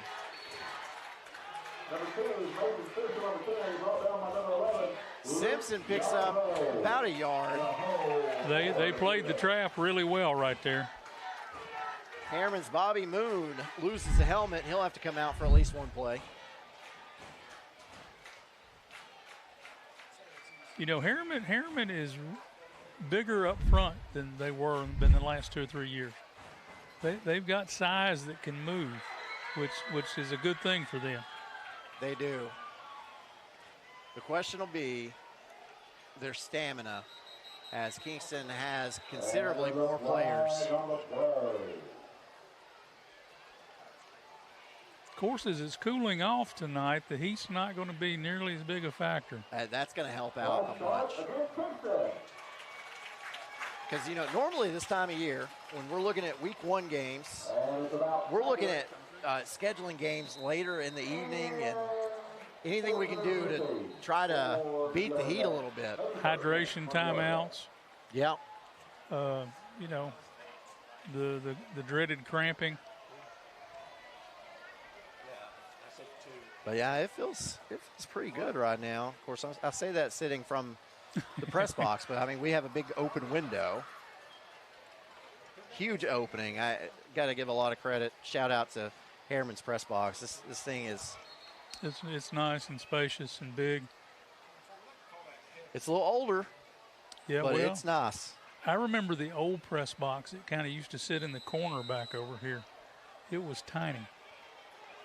And coaches were on top of it because that's where I was. In 93.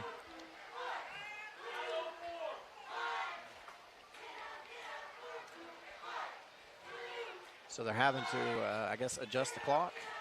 Yeah, they had to put 9:04 on the clock.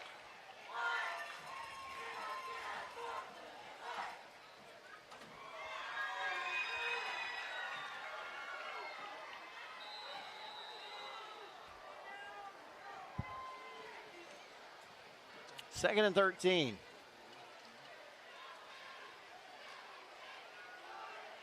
Handoff. Nothing. Nothing inside. Less than nothing. Swicegood is bottled up. He'll lose a couple yards. That'll make it third and about 16. Landon Griffin is over on that side, and he's not giving any ground right there.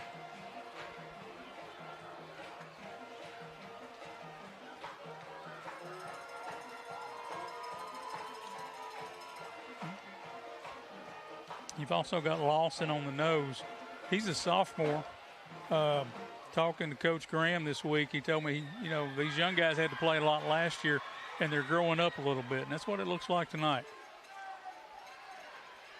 Quick pass intercepted. This could be going back the other way for a touchdown. It is. Pick 6. R.J. Jones ties the game at 14.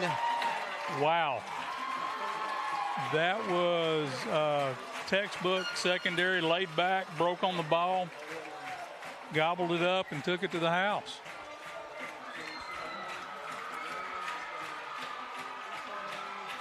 That whole possession right there for Kingston was ugly. And they put an exclamation point on that word, UGLY, just then.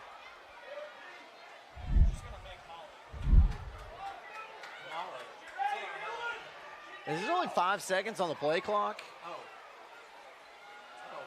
2 seconds, 1 second. I don't know. Somehow they got that off. And it's short. So now we've had a missed extra point. We've had a 2-point conversion. We've had another 2-point conversion. We've had another missed extra point, which gives us the very normal football score of 14-14 with 7:55 left to go in the first half. And Harriman with all the momentum. They'll kick off to Kingston when we get back to the Friday night showdown.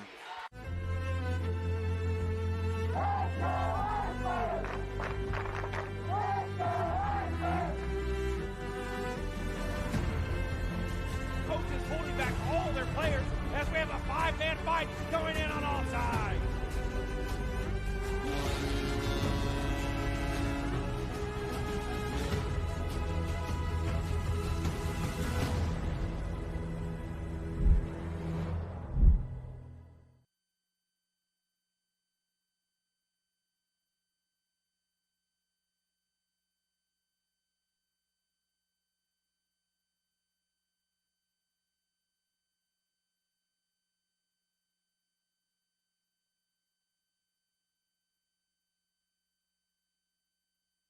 Back to the OEB Law Friday night showdown.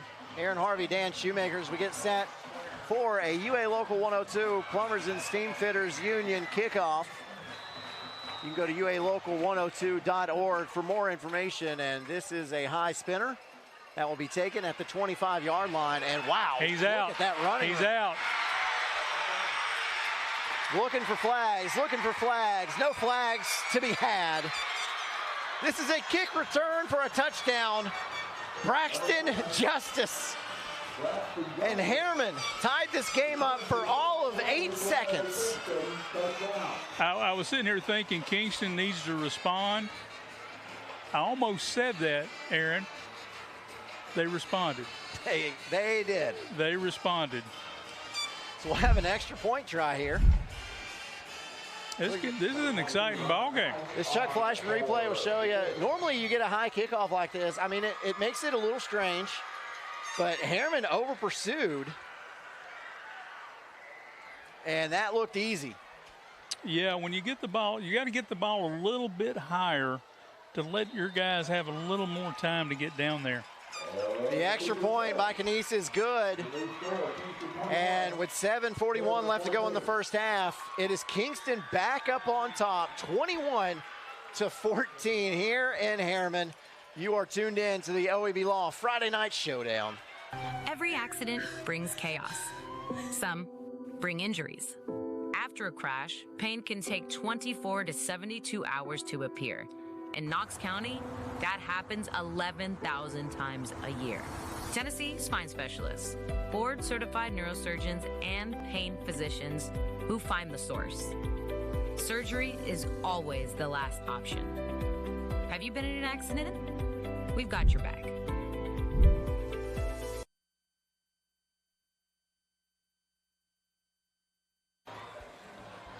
Back at Harriman.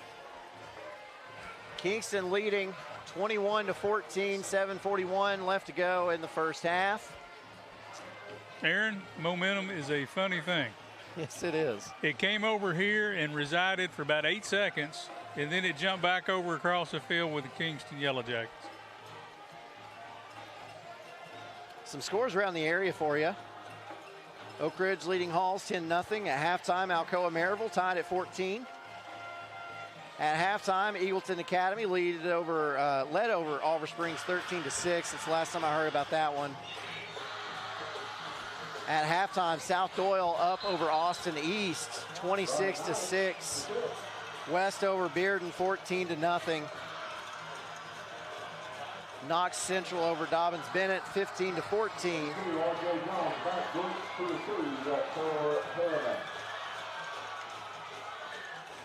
And the latest that I have on the Coalfield-Gordonsville score, the Yellow Jackets lead it 7-0 in the second quarter.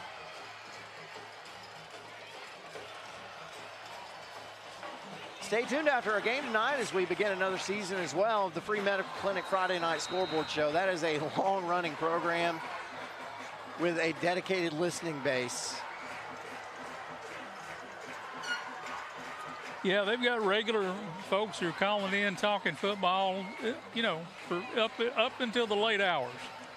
God bless them. I can't stay up that late. I've got to go get into bed, but they do it. So another UA Local 102 kickoff. This one is a spinner, takes a bounce at about the 12-yard line, picked up on a run. Good coverage. Yeah, up to about the 34-yard line, R.J. Jones. And there's a flag on the play. Imagine that. Block in the back, maybe. When Jones made that hard cut to his right, what that does then is turn defenders about the time that somebody hits them. So a hold on Kingston. That penalty at the 31. I'm guessing they'll mark it off from there. That's a 10-yard penalty. So Kingston should take possession. I'm sorry, Harriman should take possession at the 21-yard line.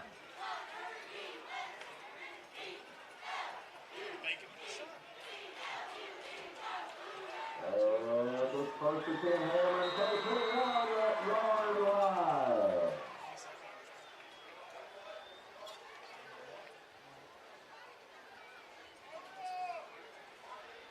now Harriman's feeling like they need to respond. I think I would not be in a big hurry to score here. You know, take 4, 5, 6 minutes off the clock. Don't leave it a lot for Kingston because Harriman gets the ball second half.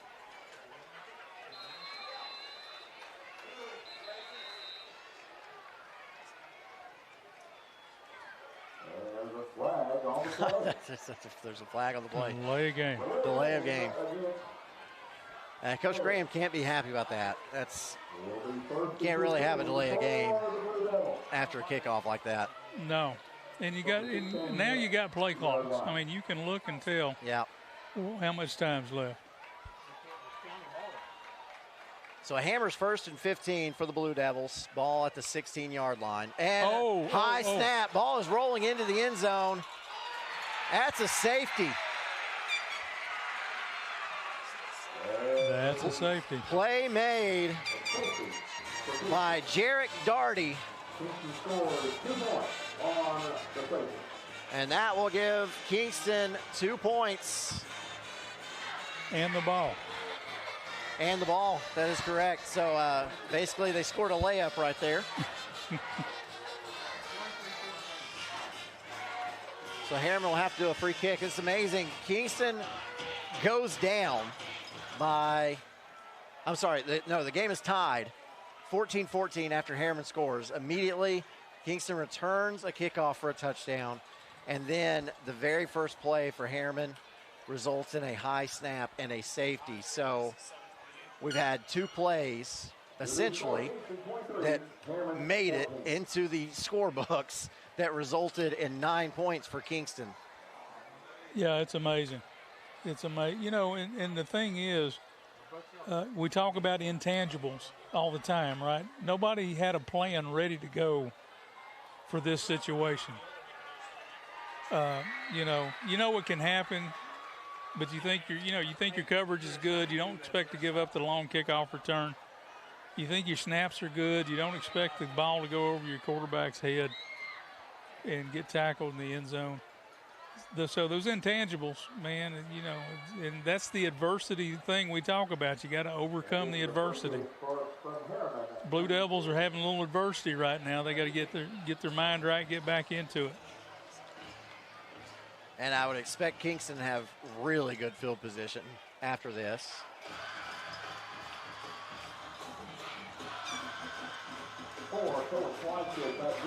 I wonder if he'll pooch again.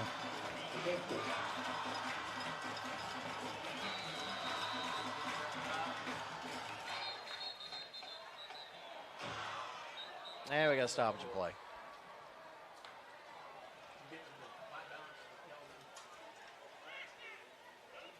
I don't see a flag though, so maybe the officials weren't ready. Maybe the ball wasn't ready to play. Ready for play. Because the white hat has to blow it in.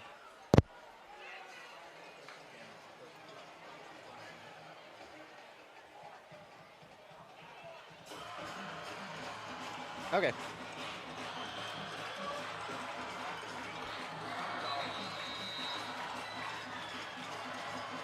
There's the free kick from 20, and this one is short. And it is fumbled, but picked back up. And inside the 40-yard lines, Kingston, will have great field position. Braxton Justice, young man who had a kickoff return for a touchdown just like 3 plays ago. Exactly. And, that one came right to him. I was a little surprised to see him kick back to him like that. I think I would have tried to find somebody else to kick to, but, it worked out. Oh, this would be huge right here. If Kingston can capitalize right here, put some points on the board. Handoff and another flag.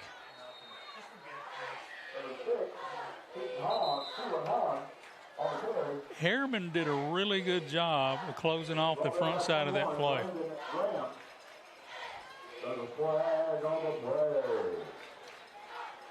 That's a hold on the Yellow Jackets. That'll back it up 10 yards from the line of scrimmage. Should put it at the 49. And we should have a Hammers 1st and 20. And it's first and 20 from the 49. Hahn got the ball and was running sweep, track to run sweep. Had to bend it back in over the center because Harriman had everything outside the center closed off. That's a pretty good scheme right there.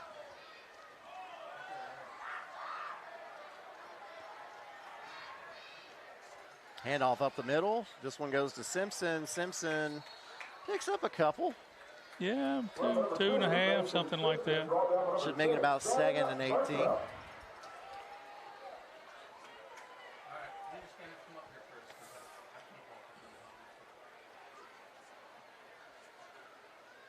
Coach Pankey's not in any hurry. No real reason to be. Almost halfway through this second quarter.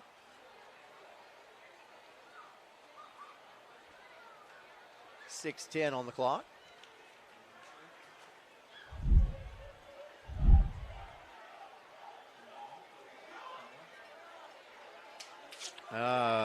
Well played again. Ball pops out. Looks like Harriman has it. Harriman does have it at about the 47-yard line, maybe. Swicegood coughed it up.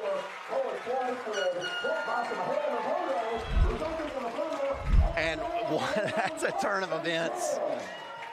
48-yard line. So now if Harriman can capitalize off of this turnover, you're talking about like a possible 14-point swing there. The difference in Kingston scoring again and making this a 30-14 game, or Harriman scoring and making it possibly a 21-23 game. Of course, let's not get ahead of ourselves. But that was huge for Harriman for them to be able to stay in this ball game. Turnovers are like snake bites. They'll get you.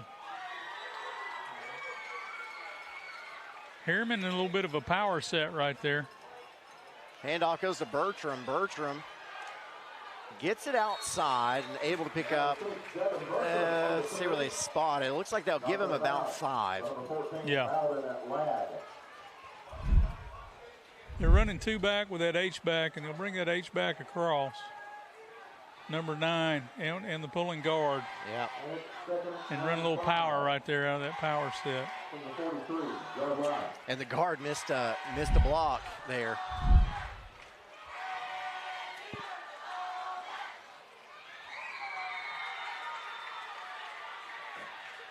Chuck Fleischman giving us another look at these plays tonight. Handoff to Bertram again. He's hit hard in the backfield, but makes it back up to the line of scrimmage. No gain on the play. Should make it about 3rd and 5. Yeah, Kingston had that one nailed.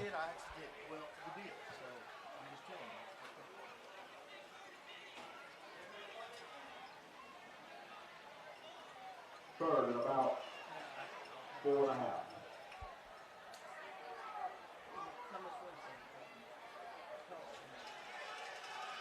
They got Griffin in at that fullback spot. He's a big body. They're wanting to play a little power right here. Pitches it out. Halfback pass. Man is there. Beautifully done. Bertram to R.J. Jones. That fooled everybody, including me. That was a good play call right there. That was a good play call. Because the personnel grouping they had told you they were going to try to run power. And then they double pass right there. And big play. Took a chance at it. And it paid off. Hammers 1st and 10. 12-yard line. Handoff Bertram. Bertram looks for running room. Cuts it up. And he'll pick up to about the 8. About 4 yards gained on that play for Bertram. And here's that play just a moment ago. About 4, 2nd and 6. No, that was the play before. Utilizing Bertram a lot on this drive, though. There's the play right there. Nice left-handed throw. Rolling to his left, and being left-handed is a natural. He's not throwing across his body. The first down mark, yeah. That's a penalty this week. It was last night. Yeah, well, he warned him. And Bertram puts his head down. Gets to the goal line. I don't see a signal yet. Now the linesman far side signal touchdown. Well, I mean, if he said it, then it's got to be true. Exactly. Touchdown, Harriman. The Blue Devils an extra point away from making this a 2-point game. Did the white hat ever signal? Oh, man, Bertram was not going to be denied. You can see on that Chuck Fleischman replay. Basilio Vasquez into the game to attempt the extra point. It's up. It is perfect. 3:22 left to go in the first half. We got ourselves a good one. Harriman responds. Now Kingston Kingston leads it 23-21 on the Friday night showdown presented by OEB Law. Kathy Mae Martin has been making real estate dreams a reality for over 3 decades.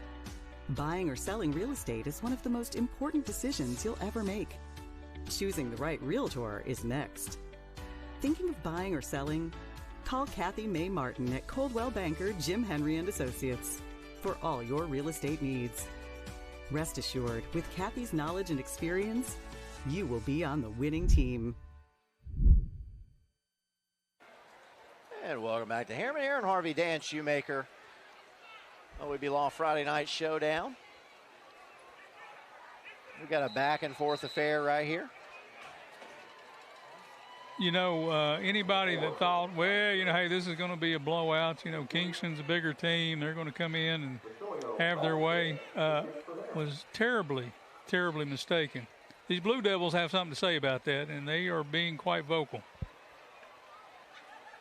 They sure are as they get set for this UA Local 102 Plumbers and Steamfitters Union kickoff. High spinner taking it about the 24-yard line. He's out. Oh, my goodness. Another great return, this time by Jacob Reeder. And Reeder is well into Harriman territory, but now a flag comes out, some extracurriculars, and another flag comes out, another flag comes out. Yeah, this is bad. So there's a flag at about midfield on the far side, and then a couple flags around where that tackle was made.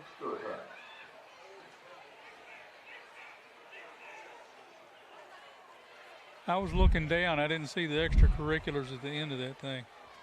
Let's see if we can see it on the replay. So, again, there's a flag at about midfield. We'll see if we can see what maybe that's for. Couldn't see it from that angle. So now let's see about the extracurriculars. Okay, here's that block going on downfield.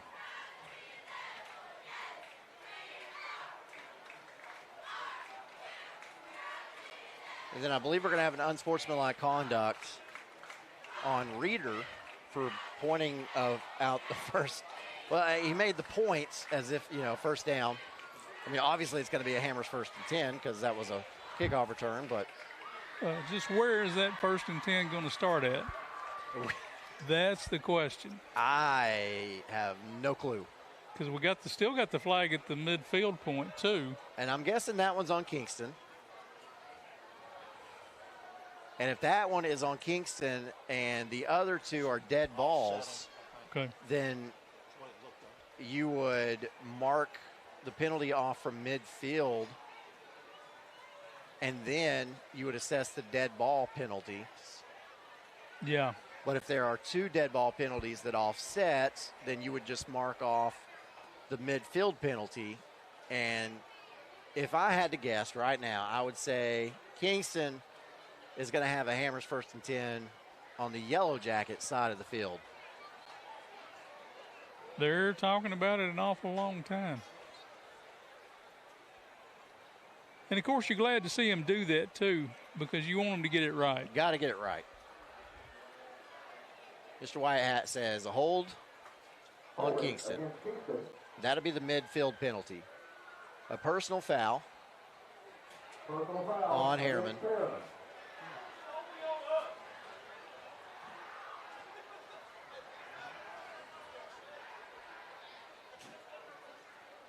So. I don't think that's all of it, though.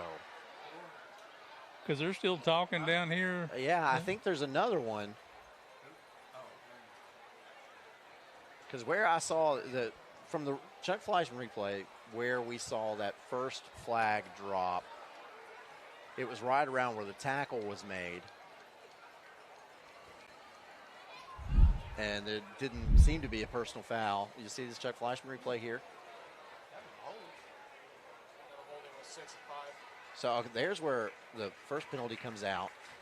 And then if you look right here, you see that official right there. Drops the flag right there where the tackle's made. Yeah. He might have been throwing the flag on what he saw downfield. Now he's trying to hold his spot where he's got the spot for the ball, which the mechanics say that's what you do. Yeah, that was a hold. That was a bad hold. 5 and 6. Yeah, I think he's counting that on number 6. Yeah, looked like it. That's his second flag. Yeah. The second one for the unsportsmanlike for the personal foul. Okay. Well, here's Mr. Whitehat again. So personal foul going both directions. So those will offset. But the holding penalty will stand. And the Yellow Jackets will have a Hammers 1st and 10, should be, from their own 40-yard line.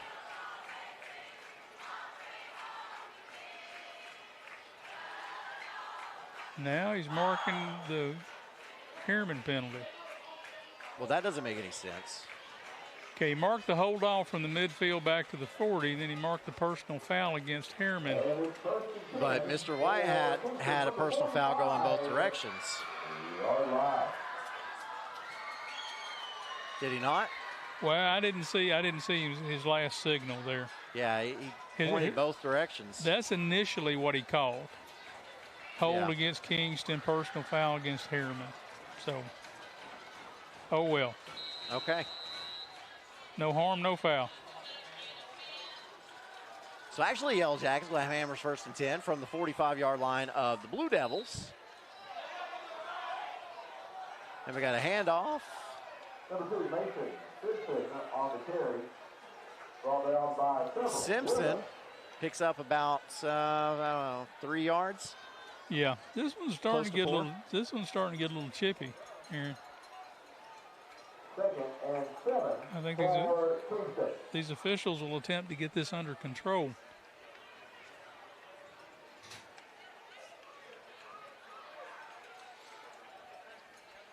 Simpson again with a handoff. This time bounces it off the right side And he's able to pick up a hefty gain there. Kingston's just getting kind of toe-to-toe in there. Injury timeout. Kingston's just kind of getting toe-to-toe, handing the ball off behind those big offensive linemen and starting to really move. There he goes. And you expect, of course, Kingston, a 3A program. Harriman, of course, a 1A program. Kingston, the bigger school. You would expect, that is the thing that you gotta wonder about, the stamina and the attrition as the game goes on. You know, because the bigger team, you've got more opportunities to sub early on. I know when we would play somebody that we had more people than, more bodies than, we would start subbing, beginning of the second quarter so that we could have fresh bodies going into that third and fourth quarter. And, it might just be 2-3 snaps. It might just be a series or two in that first half. But, your guy's over there drinking water, and he's getting some rest while the other team is out there fighting. One of my assistant coaches, Richard Earl, he's passed away now, bless him, but he played at the University of Tennessee back in the 70s for Bill Battle. And he told the story one time that he was the left tackle playing for UT, and they're playing Alabama, and it's the end of the first quarter, and he's playing against his third defensive tackle of the game so far. He's playing the number 3 guy, and he's played every snap. And he's just sitting there thinking that number 1 and that number 2 guy are over there drinking the Gatorade, getting pepped up so they can come back in. Yeah. And so, that's the thing you're working on, trying to keep your guys as fresh as you can while you're wearing the other team out. Speaking of wearing out, it's now 9 o'clock, and we haven't even made it to halftime yet. Yeah. So I tell you what I can do. I can update you on some scores. See what we can do. Midway in the third quarter, up on Cloudland, 24-14. Okay. We have a final. Happy Valley defeats Unaka 55-0. Ooh, wow. That was a running clock for sure in the second half. Ooh, how about this one at halftime? Seymour up on Gatlinburg Pittman 41-7. Ooh. That's not a score you're used to seeing in that part of the world. It is not. In the third quarter, West leads Bearden 21-6. That's late in the third quarter. Okay. Greenback at halftime, leading over Tellico Plains 16-6. The Bears of Tellico Plains. Oak Ridge is up on Halls early in the third quarter, 10-7. Alcoa up on Maryville in the third quarter, 21-14.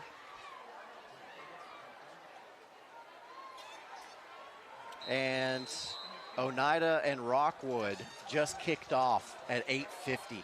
Ooh. They're in the first quarter. I thought we were late. Scoreless, yeah. And here's Simpson again with the carry. I'm sorry, that's Joel Patterson. Yeah, I think Kingston is trying to just really pound the ball right here. They're letting those big dogs eat. Well, and it keeps the clock running. So the more time that Kingston can take off the clock, the less time Harriman has to respond before halftime. Absolutely. Because Harriman will get the ball to start the second half.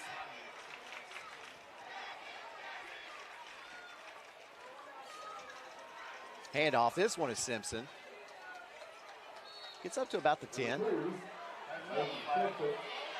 So he'll be short. Got a flag in the secondary. That'll stop the clock with 1:39 left. We'll assess the situation here. The back judge threw it You had a Kingston and a Harriman player back there, one blocking the other getting off the block. And there was some slinging going on. That's all I'll say. Sometimes, here's the call. Dead ball, personal foul on Kingston. Personal foul against Kingston. Ooh, that's a big penalty. Yes, it is. So instead of third and very short, we're going to have a third and pretty long.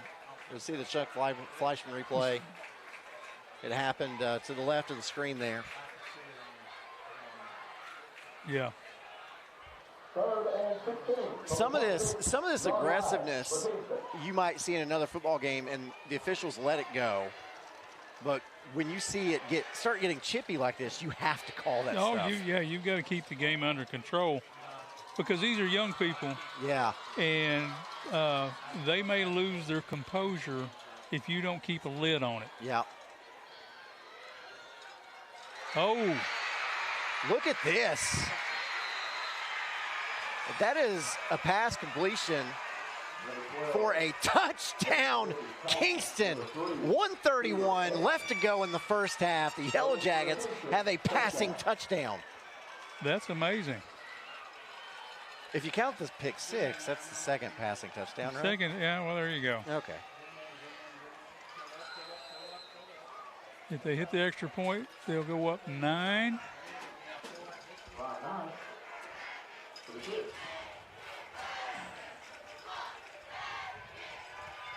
We've got an issue. Yeah, we got one not on the field yet. 8 seconds on the play clock. 6, 5, 4, 3. Snap is high. Set. Kick is up. It is good. It's a heck of a job getting the ball down. That snap was high. It was high.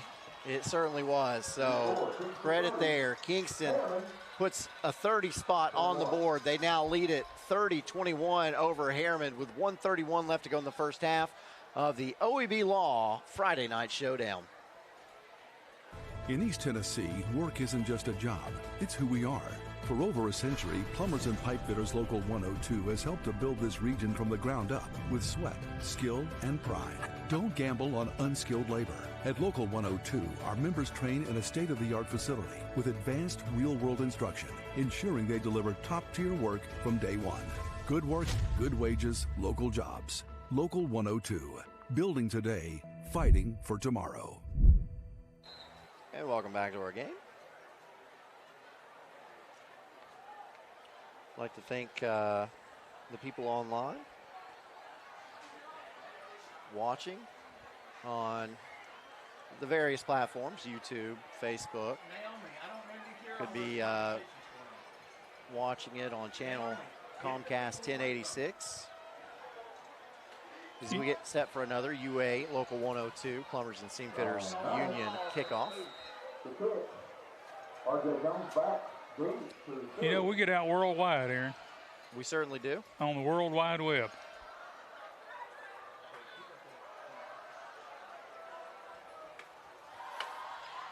Didn't have stuff like this when I was in high school. Oh, no.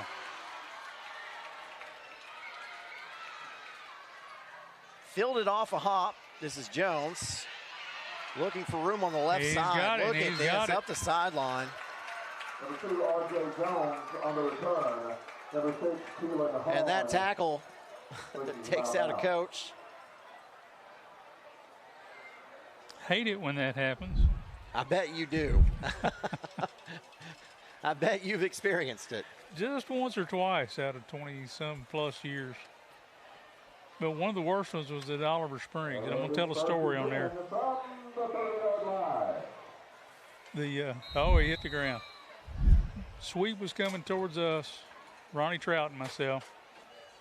And as I'm getting ready to move, Ronnie pushes off of me, which kills my momentum, and I just get rolled up. So Ronnie sacrificed me right there. Rest his soul, yeah. Rest his soul, too. He's got a football field named after him in Wartburg. Absolutely. At the middle school. Is it a lateral? That's a lateral. I didn't hear a whistle, but I didn't hear one either. Second and 10 for the Blue Devils. That'll stop the clock with 1:20 left and bring up a 2nd and 10.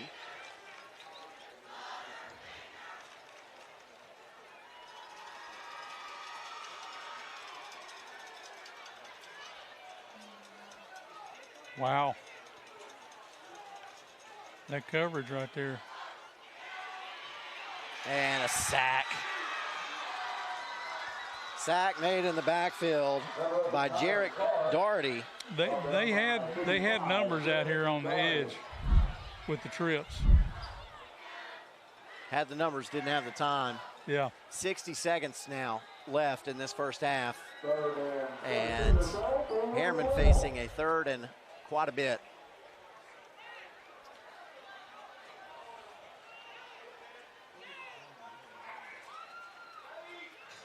Three wide to the near side.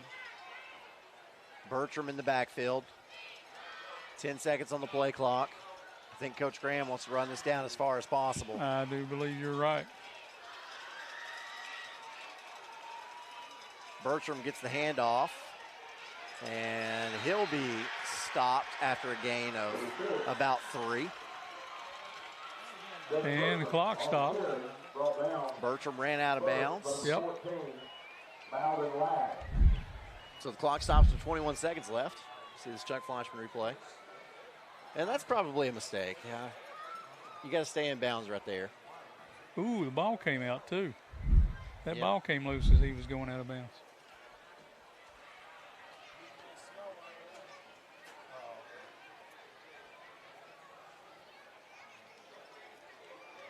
We're having a discussion. Coach Pankey's questioning. There was a flag? I don't see one. Yeah, that linesman over there is sticking the flag back in his belt. Here we go. Unsportsmanlike conduct on Kingston. That's a first. So that's what Coach Pankey was curious about, I suppose. And that's enough for a first down. I would think so. Yeah, it should be. They've not moved the sticks yet. Now they are. So Hammers 1st and 10, 21 seconds left. Ball at the 41-yard line of the Blue Devils. I would imagine they're getting ready to take a shot deep here. In 21 seconds. Well, what do I know? Hand off. Running room. And the clock will stop briefly to reset the chains as another Hammers 1st and 10, and the ball will be spotted about the 41. Oh, did you see that? I did not. What happened? Coach Graham told whoever that's like wallering on the ground there, said, get down, get down, get down. Like he's injured. I don't want to say he's faking an injury, but he didn't fall on the ground till he was told to by coach.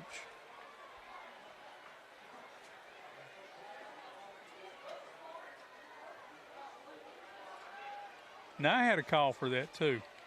I didn't tell him to get down on the ground, though. I would just act like I was breaking a stick. Hey, we need a break. You know, this no huddle team is wearing us out.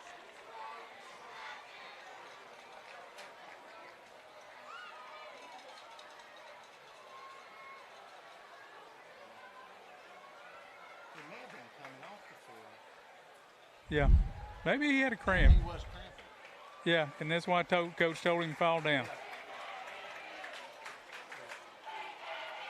Which is the right thing to do. Yeah, absolutely, that is the right thing to do. It just looked a little suspicious as the clock was running down and the coach is yelling, get down, get down, get down. Yeah.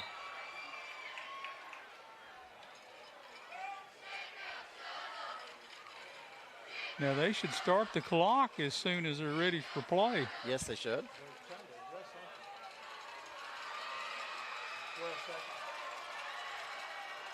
Oh, they reset the clock. They put 12 seconds on it. So that was the issue. I anticipate he'll kill it here. There he winds it.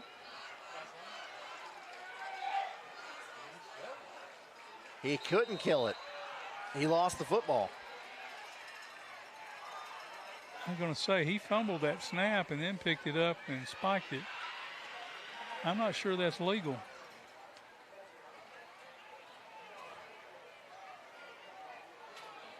This one it's messy. Yeah. First game of the season, it's messy. Hey, he's cranking the clock. Yeah, I believe that's what he should do. And that's the end of the first half. Yeah. Harriman bungled that one a little bit. And that'll send the teams back to their locker rooms.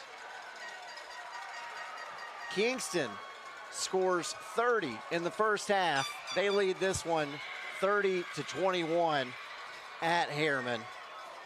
We'll have your halftime coming up. You'll get to see the bands, and we'll try to see if we can get you some scores, and we'll give you some analysis of the first half as well when we get back. This is the OEB Law Friday Night Showdown.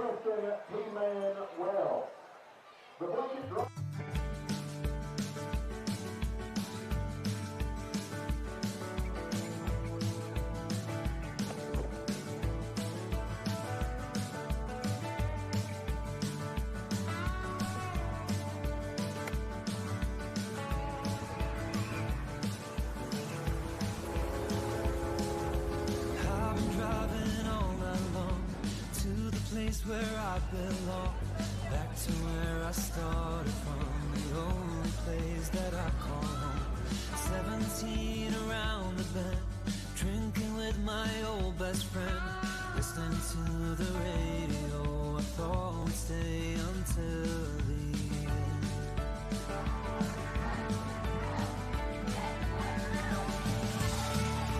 Wasn't always right, but it wasn't all that bad. This was all we had.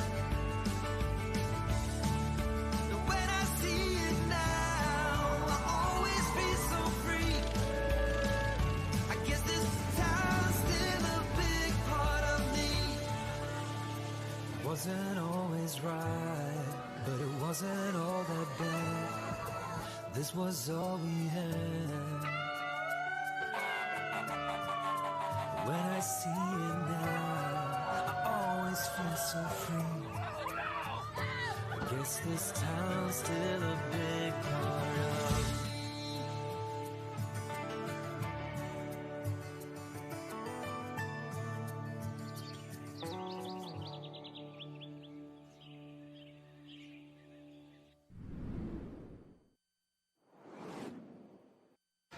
Back at Wallace Black Stadium, Aaron Harvey, Dan Shoemaker. Boy, that first half, oh, geez. We were supposed to get kicked off at 7. We did not because of a lightning delay. We got kicked off at 7:30. And now finally it's halftime. It is 17 after 9. We're about to see some bands play, but first, before we do that, let's talk about that first half a little bit. It looked, both teams showed some highlights, but also it's obviously the first game of the season. Well, you can definitely tell that it is the first game of the season. Now, we did see some big plays, both on the offensively, defensively, special teams. But we also saw some pretty common unforced errors, pretty common mistakes that you're going to see week one. What each coach, I think, is doing right now is addressing those issues, going to make some adjustments. I think Kingston's going to come out and try to lean on Harriman a little bit. Harriman's going to have to come out and use that speed that they obviously have. And so they're making those adjustments, and they're getting water, and they're trying to rehydrate, recuperate, and get ready for the third quarter. Yeah, and reset. Reset. Try to play a cleaner second half. I know your fear as a head coach is you put in all the preparation, and then your young players that you got, because both rosters have young players in certain key spots, that they lose their composure. And we've seen some unsportsmanlike conduct penalties tonight. Yeah. And and that's a piece and part of it. You got to learn how to compete. You got to learn how to keep those emotions at a high level but under control. We're about to see this Roane County High School band, one of the best bands in East Tennessee, hands down. So good. Looking forward to this performance. Before they get started, to make a note, we mentioned the Rockwood Oneida game didn't kick off until 8:50. Now there's about 4 minutes left in the first quarter, and the lights have gone out. It's the first week. Yeah. It is week 1. And I know some of those guys who are up there with Rockwood. And I'm going to call them tomorrow. I'm not going to call them tonight because I'll be in bed asleep by the time they get home. For sure. Or you hope. We'll see in a second. Yeah, there you go. Enjoy this performance from the Roane County Marching Band.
Now entering the field from Harriman, Tennessee, your Rock City and Blue Marching Band. The band's halftime performance is sponsored by Dewberry Pet Spa, Tri-City Auto Parts, and Chase Drugs, and Clinical Services. The band is under the direction of Daniel Langford. Other staff include Ashlyn Atkins and Kirsten Bennett. The band is being led by drum major Jenna Smith. Other student leaders include band captain Ferris Gincarelli, brass captain Molly Stepien, and woodwind captain Evie Stink. The band will be performing at their 2026 production entitled Story of Our Lives. Movement 1, Monotony. Movement 2, Coming and Going. And Movement 3, When One Door Closes, Another Opens. The show's second movement includes Pascal Suite, written in honor of Harriman's beloved band director, Mike Kincaid, who passed away in 2002.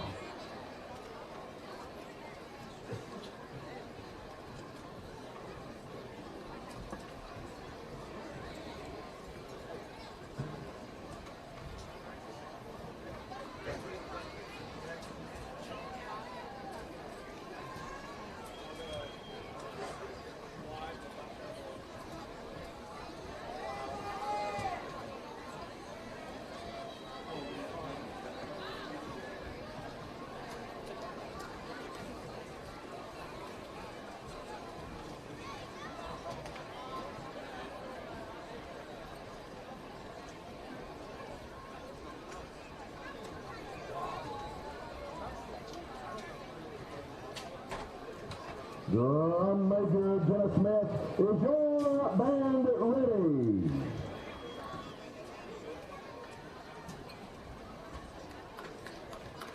Red, City and Blue, you may now take the field.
Ladies and gentlemen, your 2026 Harriman Blue Devils marching band.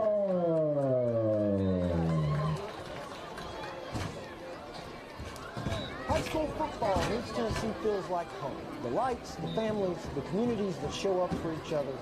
That's why OEB Law is proud to support local schools and give back to the communities we call home. And when life takes an unexpected turn, we're here to stand beside you. After a wreck, the insurance company has a team working for them. You deserve a team working for you. We fight for the results you deserve. OEB Law, we turn your wreck into a check. It doesn't always start with a clear plan. Sometimes it just starts with a decision. To take the first step, to pick back up, to keep going, and to see it through. Progress doesn't always look perfect, but it adds up. Now, I'm stepping into what's next. More prepared, more connected, more certain of what I can do. And this moment means something more. Because of everything it took to get here, no matter where life takes me, I was a Raider first. Hey, East Tennessee, ready to save big? It's all at Hammer's Dry Goods. For over 70 years, we've been your hometown store for famous brand men's and ladies' clothing at rock-bottom prices. Need rugged workwear? Sharp casual looks? Ladies' game day gear? We've got it all, and it's priced to move. And when you shop Hammer's, you keep your money local, supporting our schools, our students, and our community. Hammer's Dry Goods. Tradition, value, hometown pride, and savings you can feel. Get to Hammer's today. Cooler weather brings autumn-colored leaves and football time in Tennessee. Warm up with natural gas heat or enjoy the year-round comfort of natural gas water heaters, ranges, and clothes dryers. More affordable and reliable, natural gas keeps your home cozy while increasing its value. Whether you're a new home builder or a homeowner wanting an upgrade, consider all the benefits natural gas offers. Call us today or visit us online to learn more. Oak Ridge Utility District, your hometown natural gas provider.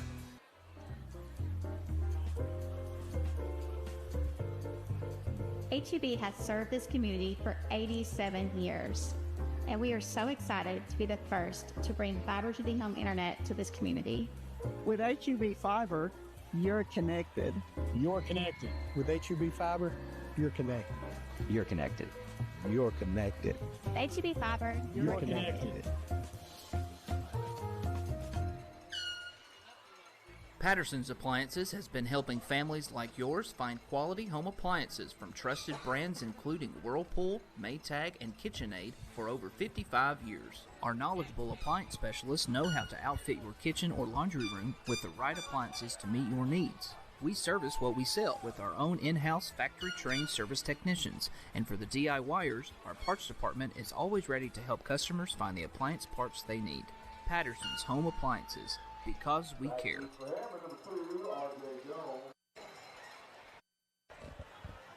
And welcome back to the Friday Night Showdown as we get set for our second half, and brought to you by OEB Law. We'll turn your wreck into a check. Tim Elron. Thankful again to have him on board with us as we get set for a UA Local 102 Plumbers and Steamfitters Union kickoff here. You can go to ualocal102.org for more information. You know, we've had quite a few of those kickoffs during the first half. Yes, we have. I anticipate about the same number the second half. High spinner. Land about the 6-yard line. Wow. Good return, up to close to the 30 for R.J. Jones. R.J. Jones is shifty when he runs with the ball. He is. You've got to keep him contained, or he can get out on you pretty quick. And I want everyone who's watching this who may be a Harriman Blue Devil fan, you see your team is down 30-21 here in the first half. But keep in mind as well, Kingston plays 2 classifications up. A team like Kingston is supposed to win against a single-A team, and Harriman is giving them everything that they want. Giving them all they want. So that's exactly right. When Harriman plays some more of these single-A schools in their region, they're going to be very competitive. They're going to be definitely in the mix for a playoff spot this year. Ooh. Handoff goes to Bertram, and Bertram is stopped for a loss. He got hit about a step after he got the ball, and that kind of threw the timing off. And then the Yellow Jackets just flew to the ball. You can kind of tell, too, by looking at his body language, he's taking a beating tonight. He is tired. He's touched the ball a lot on offense, and he's played a lot of snaps on defense. Freeze call. 5 seconds on the play clock. Snap. Flags. We made it a minute and 1 second without seeing our first flag in the second half, though. I think that's progress. Encroachment on Kingston. Yeah. So that'll make it 2nd and about 7. That's a little more manageable than the 2nd and 13. Yeah, it kind of puts you back 12, on, yeah. Put you back on schedule a little bit if you're Harriman. He'll send 3 wide outs to the left, 1 to the right. And quick out. Pass is incomplete, intended for Keaton Williams. Now, I saw them run that play against the Kings Academy during the Jamboree last week. And they hit it in Kings Academy. The Kings Academy was playing it about the same way. Covering number 1, number 2, number 3 was open, so they would just raise up and throw it to him. I suspect we'll see more of that if we get that kind of coverage. Of course, Kingston's keeping that 6-man box. Do you think that's an RPO? Yeah. Fumble, and Bertram somehow able to pick that thing up and get positive yardage. In fact, he's not going to have the first down, but he's going to be close. He'll be real close. That could have been disastrous as the ball was on the ground. I think on the replay, we're looking to throw the ball, and then we want to hand it to Bertram. Look at this move right here. See, the quarterback's eyes are in the back and looking at the linebacker. He pulled it at the last second. Yeah. Then Bertram just stays on his feet and gets up to the 39-yard line. 4th and 1. It looks like the Blue Devils will send the punting team in. Number 5, Dylan Hanson on the punt. Number 10, Joel Peterson back to you know, the RPO was hard to stop defensively, but I was reading some on it last year. The way you stop the RPO is you play man coverage. Harriman is going to take a timeout. And Coach Graham is not happy about it. He didn't want to use a timeout there. This timeout brought to you by Patterson's Appliances. Follow them on Facebook for appliance specials, job postings, and more. Kathy May Martin has been making real estate dreams a reality for over 3 decades. Buying or selling real estate is one of the most important decisions you'll ever make. Choosing the right realtor is next. Thinking of buying or selling? Call Kathy May Martin at Coldwell Banker Jim Henry & Associates for all your real estate needs. Rest assured, with Kathy's knowledge and experience, you will be on the winning team.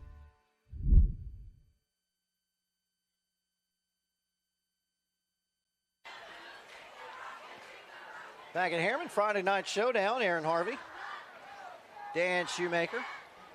Aaron, got a scoring update.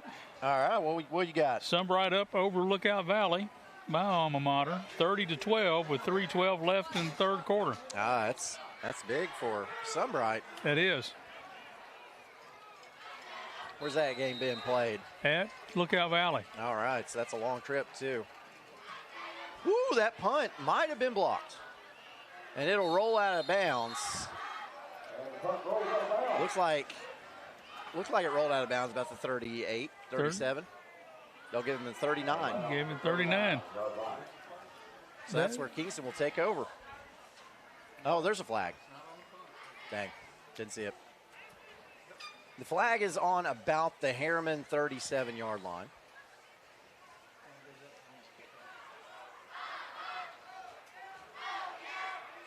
And a legal procedure on the Blue Devils, Kingston, to make them repunt it. Yeah, I think they didn't have enough people on the line of scrimmage. And we're punting again. A legal formation on the first punt. When you start running that spread punt formation, people get confused. Am I on or am I off? So now they're running more traditional punt formation. And another flag, or they didn't pick up the old one.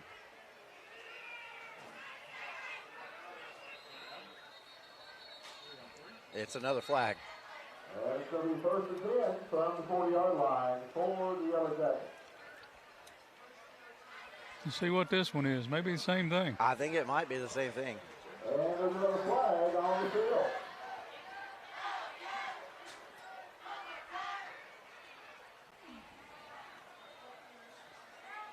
And it is the same thing. So it's the rule is you can't have what, 6 people in the backfield? 5. You got to have 7 on the line of scrimmage. Got to have 7 on the line of scrimmage. So if you have 5 in the backfield, you don't have 7 on the line of scrimmage. You can have 8, 9, 10 on the line of scrimmage, actually. But you got to have at least 7.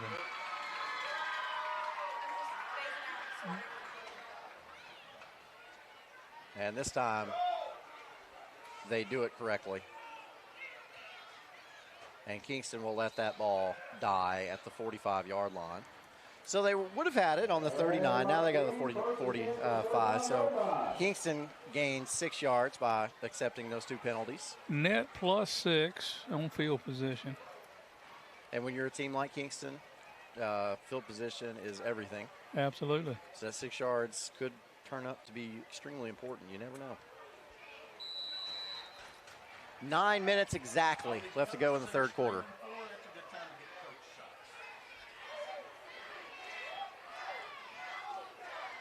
Handoff.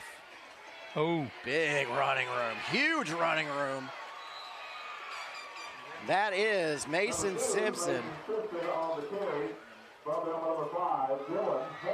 You know, Kingston was doing that at the end of the second quarter. They were just lining up, handing the ball off, and getting push up front, and they're picking up where they left off. The 31-yard line.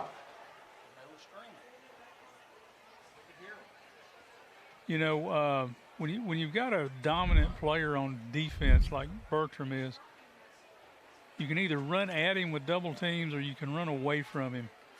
And right now, Harriman's just running at him. I mean, Kingston is just running at him.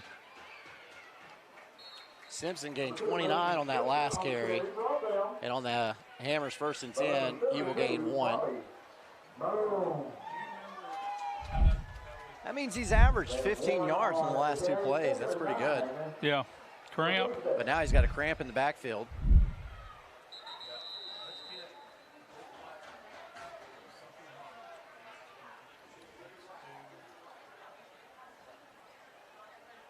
So injury timeout. We will take a break. This is the Friday Night Showdown presented by OEB Law. In East Tennessee, work isn't just a job, it's who we are.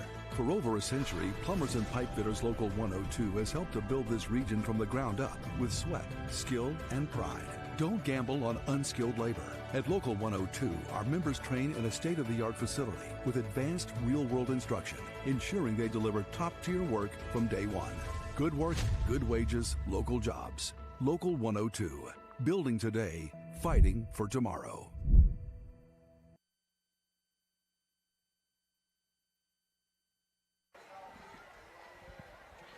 Welcome back to the Friday Night Showdown. Aaron Harvey, Dan Shoemaker. 8:02 left to go in the third quarter here. Kingston leading over Harriman 30-21. It's taken us a long time to get here to this point. But I'm not going to complain too much after hearing about what's going on over in Oneida. Oneida is definitely behind us, time-wise. Gordonsville has taken the lead over Coalfield 10-7 with 4:20 left to go in the third quarter. That's a really good game And those are two really good teams. Coalfield, of course, a single-A powerhouse, and Gordonsville does a lot in double-A. Wow. Harriman's playing the run a little bit better. Of course, they're having to ease up and get into that. And if you remember, Coach Pankey pulled the pass play out and got the touchdown. Yep. Second quarter as they were cheating up. So we're looking at a 3rd and 9 here for Kingston.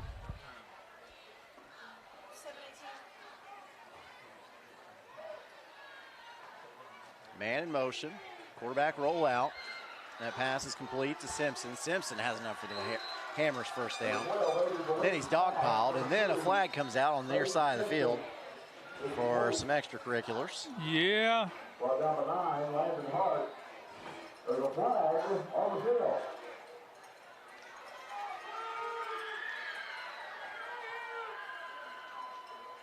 And we have an injured player on the far sideline. I can't see.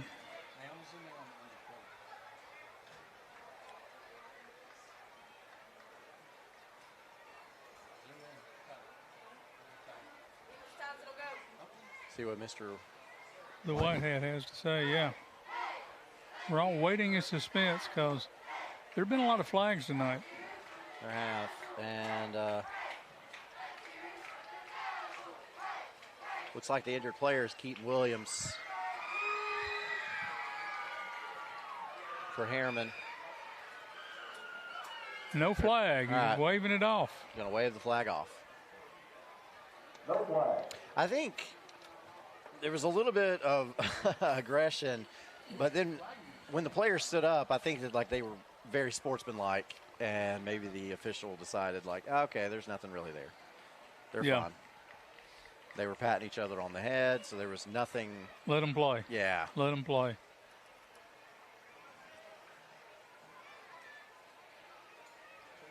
And should be enough for a first down, I think. Yeah, I agree. Should be.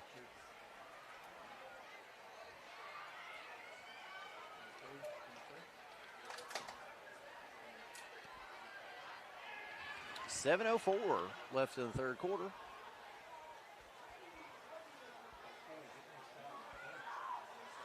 We wanted high school football. We're getting it. Yeah. We're getting a lot of it. 19-yard line.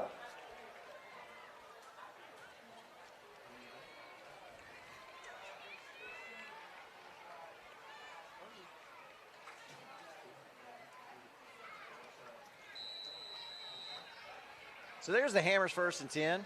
Clock is, wait, what? Okay. Kingston was on the line. I was going to say, I thought, whoa. And then they decided not to be. Decided to huddle up instead. See, they're getting in there nice and tight. Tight end wing. And they ran away from the tight end wing. Swice good on the carry. Brought down by 21, Brandon Graham. Picks up, I don't know, about 2. Making about 2nd and 8. And it's 2nd and 8 for the York. You know, and this is what Kingston wants to do with the ball. They want to grind, work clock. Wear that defense out.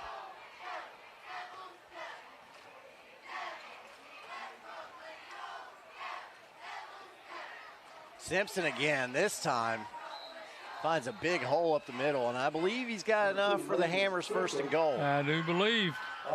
They'll mark it at the 6, and yes.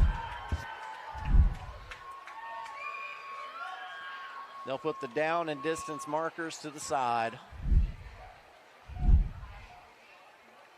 You know, the thing is about this Kingston offense, you don't see that one dominant back like they've had in years past. They're doing this backfield by committee, really. You're seeing 3 really good running backs. Simpson again pushes the pile to the 2-yard line. It'll be second and goal. Down by several. Blue Devils.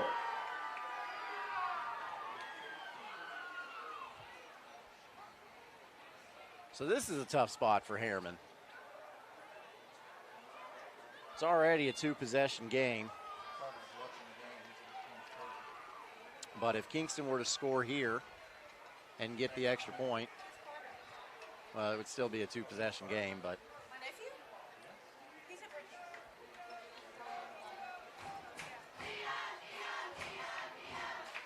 sneak. And it is a touchdown, Yellow Jackets. That pile just moved on into the end zone.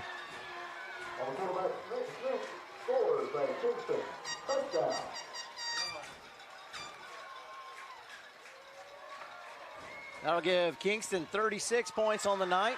Ryan Knight comes onto the field for the extra point.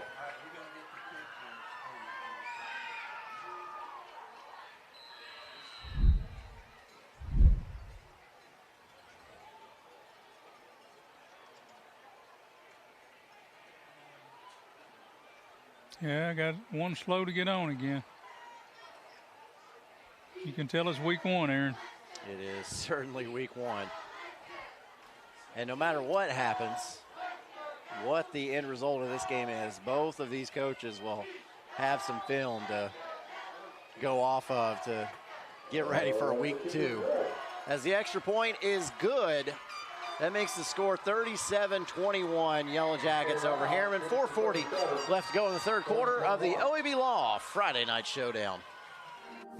In Anderson, Morgan, and Rowan counties, over 16,000 low-income and uninsured families live in fear of becoming sick or hurt. The free medical clinic is here to take away that fear and get you back to work or school. We provide no-charge medical, mental health, and women's health care at our clinic locations in Oak Ridge and Rockwood, as well as multiple locations with our mobile units and medical events. If you are uninsured and need care, go to fmcor.org and get the care you need. The free medical clinic is here for you during your time of need. Back at Harriman as we get set for another UA Local 102 Plumbers and Seam Fitters Union kickoff. And Kingston going to give this ball back to Harriman, which trails by 16. So it's that's 2 touchdowns and 2 two-point conversions, which is certainly doable.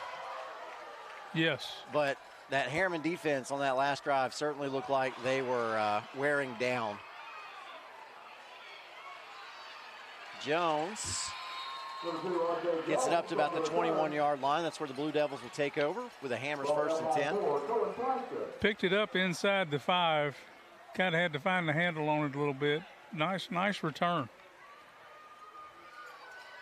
Anytime you can start outside the 20-yard line, that's a bonus. Some good games out there tonight. Harriman in the fourth quarter, or I'm sorry, midway in the fourth quarter, up on Cloudland 24-22. He picked that up on the 10. I thought I had him on the 5. Heritage up on Clinton 56-42 in the third quarter. Ooh. That's a lot of points. That's a lot of points. So here's Harriman down 2 scores. And that pass was behind the intended target. Not exactly sure where Carr was going with that one. I like moving the pocket because that takes some of the pressure off of your offensive lineman trying to block and protect. The downside of moving the pocket is you cut off half the field. Yeah. So your secondary can roll and rotate over to the roll side.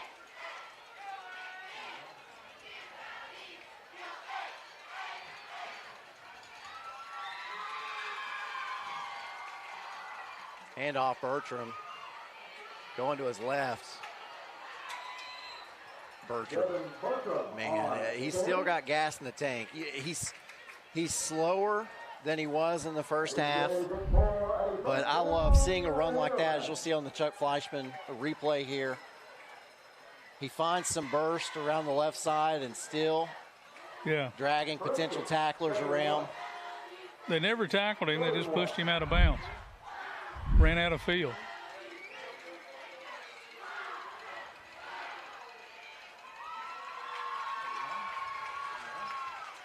Third and 1. And another low bad snap. Carr has to try to fall on it, and he doesn't. I thought I heard a whistle. Wow.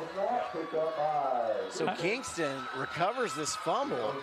I thought I heard a whistle too, Aaron. I thought it was an early whistle. Yeah, because Carr kind of stopped. It looked like he stopped going for the football. Well, I'll tell you what, I thought Harriman jumped. And I thought they were offsides. Or I thought it was going to be a false start. That wasn't called. And then there was a low snap. There was a fumble. And then Carr went to jump on it, and then he just kind of stopped. I thought I heard a whistle. They've had trouble with the snap several times tonight. No, he just never possessed the ball. He overshot it.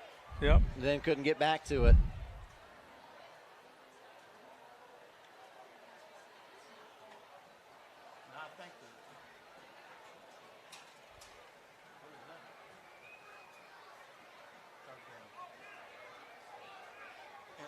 Inadvertent whistle.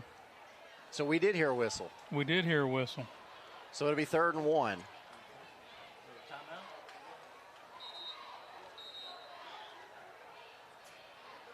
Wow. Hey, you know what, guys? It's week 1 for everybody. It's week 1 for these officials. It's week 1 for these teams. I think Coach Pankey would like an explanation. And I don't disagree with this, because I heard the whistle up here very clearly. Yeah, we both thought we heard the whistle. And it was before Kingston recovered the football. So it's unfortunate for Kingston. That's a crucial play too. Yeah. Hand off Bertram. Bertram gets the Hammers first down, which means that inadvertent whistle matters at least a little bit right now. Another set of downs. Yeah, because Harriman retains the football.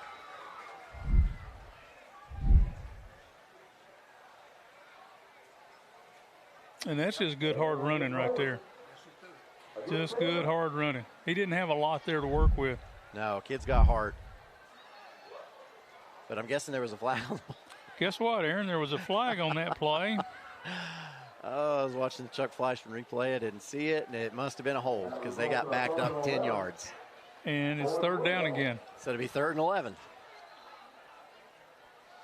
Is this the 3rd time we've run 3rd down? I believe so. And this will be the 3rd time that we thought it was going to be 1st down and it wasn't, or the 2nd time. Carr winds back to throw. Wow. Has a hand in his face, and then he's sacked. Really didn't have anything when he wanted to throw the ball, so he pulled it down and then got sacked. So now Kingston's in one of those positions where they can say, hey, ball don't lie. Yeah. Because this might even end up turning out better for them. Now, Aaron, do you go for the block or do you set the return? They've been really close to blocking a punt all night. I think you go for it. I don't disagree.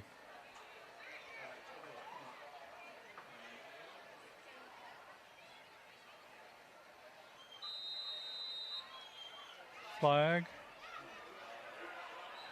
And there's a flag on the field. Yeah, I think we were going with a block. I think Harriman's got too many.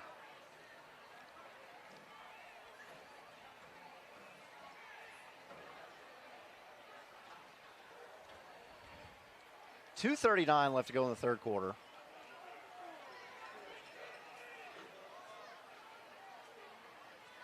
Now you got Harriman players counting Harriman players.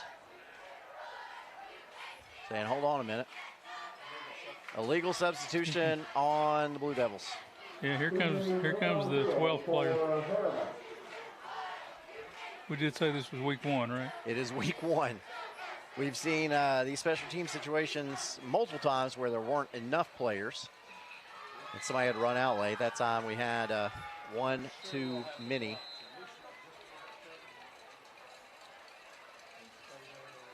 And that gives the punter even less room to try to punt this thing out of there, but he does get it off cleanly. And we got a chance for a big return here. Ooh. Knocked out of bounds is Joel Patterson. He got nailed about 3 yards out of bounds. Joel Peterson on the return. Knocked out of bounds by several Blue Devils. There's a flag on the game.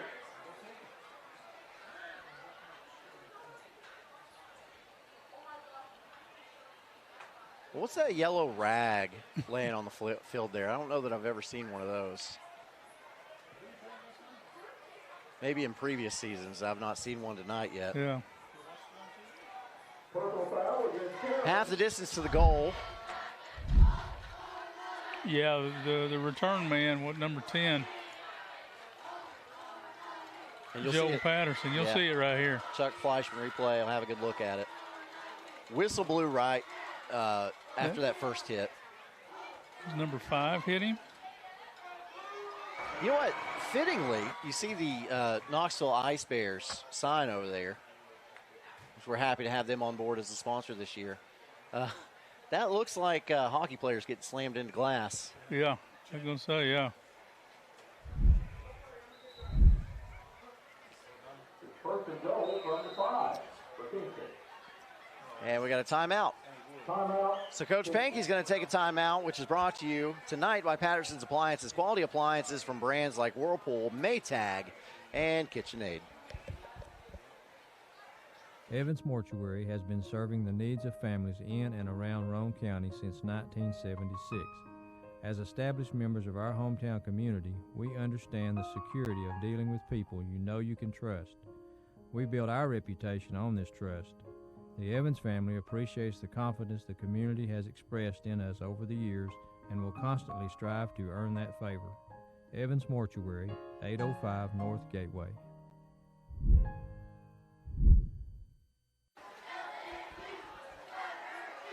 Back at Harriman, out of this timeout. Some more scores for you. Oak Ridge defeats Halls in overtime, 16-13. That was a good game. With 4 minutes left to go in the fourth quarter, Alcoa leads Maryville 28-21.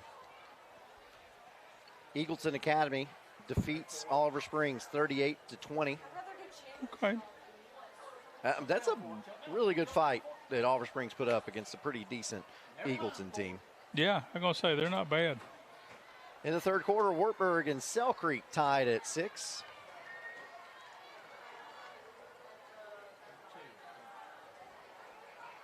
And in the fourth quarter, Gordonsville leads over Coalfield 10-7.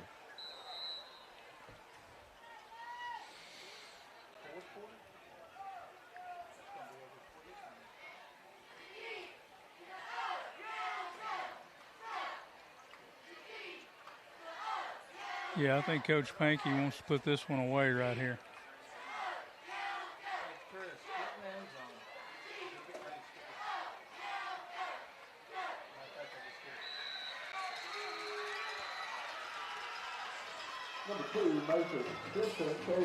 Simpson on the handoff. That'll help. Simpson with a touchdown for Kingston. Puts the Yellow Jackets up by 22. Extra point pending.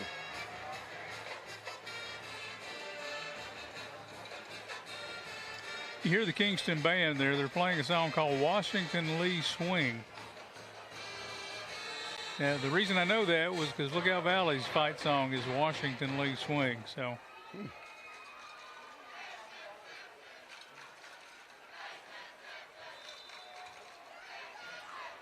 The extra point is good. So Kingston now leads over Harriman 44-21. 2:16 still left to go in the third quarter. of your OEB Law Friday Night Showdown.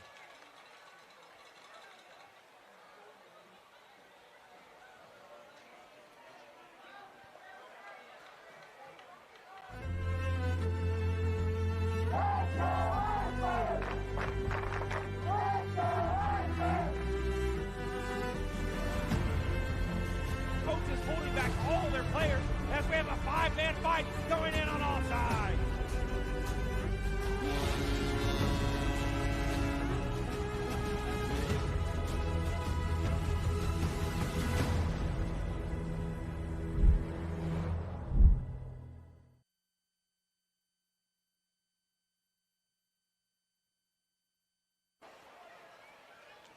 Back at Harriman for another UA Local 102 Plumbers and Steamfitters Union kickoff. You go to ualocal102.org for more information there. I'm a proud member of the Local 102.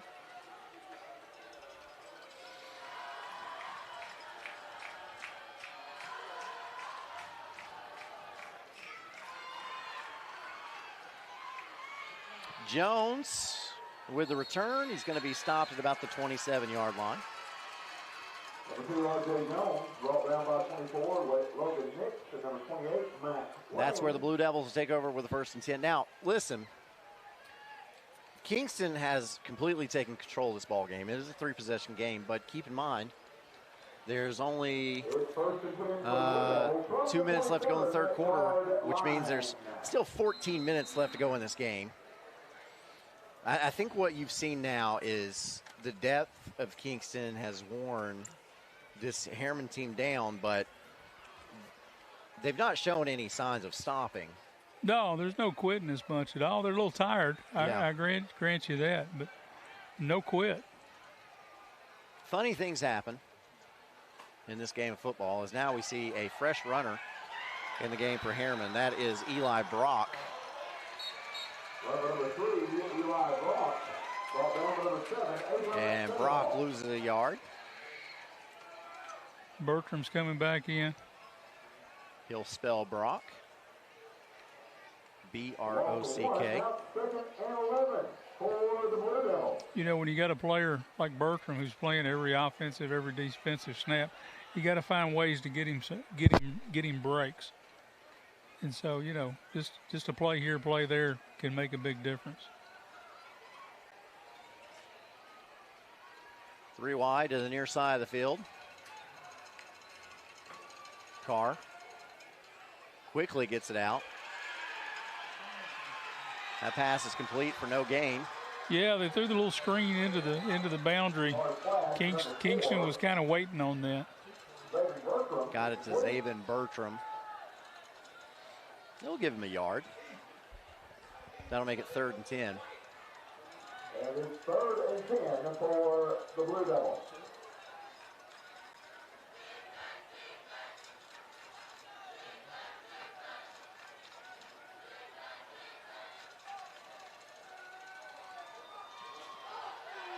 Carr with a keeper.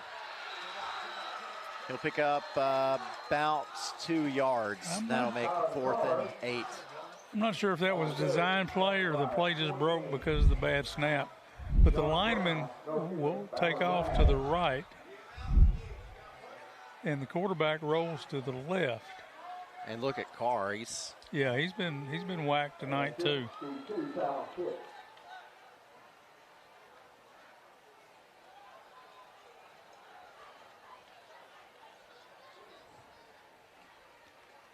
He's going to get on the quarter here. Sure enough, that is the end of the 3rd quarter. It'll be 4th and about 7 when we get back. Final quarter on the way for the inaugural Friday Night Showdown, brought to you by OEB Law.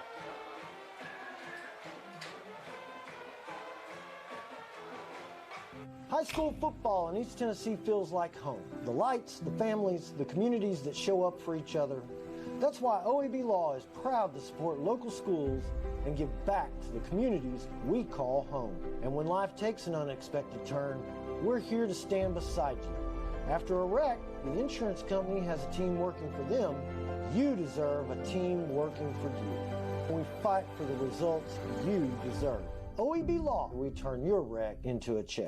Every accident brings chaos. Some bring injuries. After a crash, pain can take 24 to 72 hours to appear. In Knox County, that happens 11,000 times a year. Tennessee spine specialists, board-certified neurosurgeons, and pain physicians who find the source. Surgery is always the last option. Have you been in an accident? We've got your back.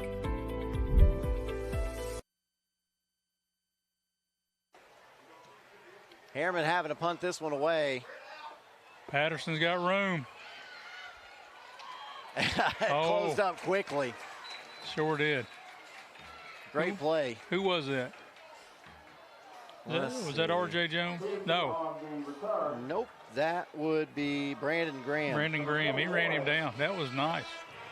Great coverage.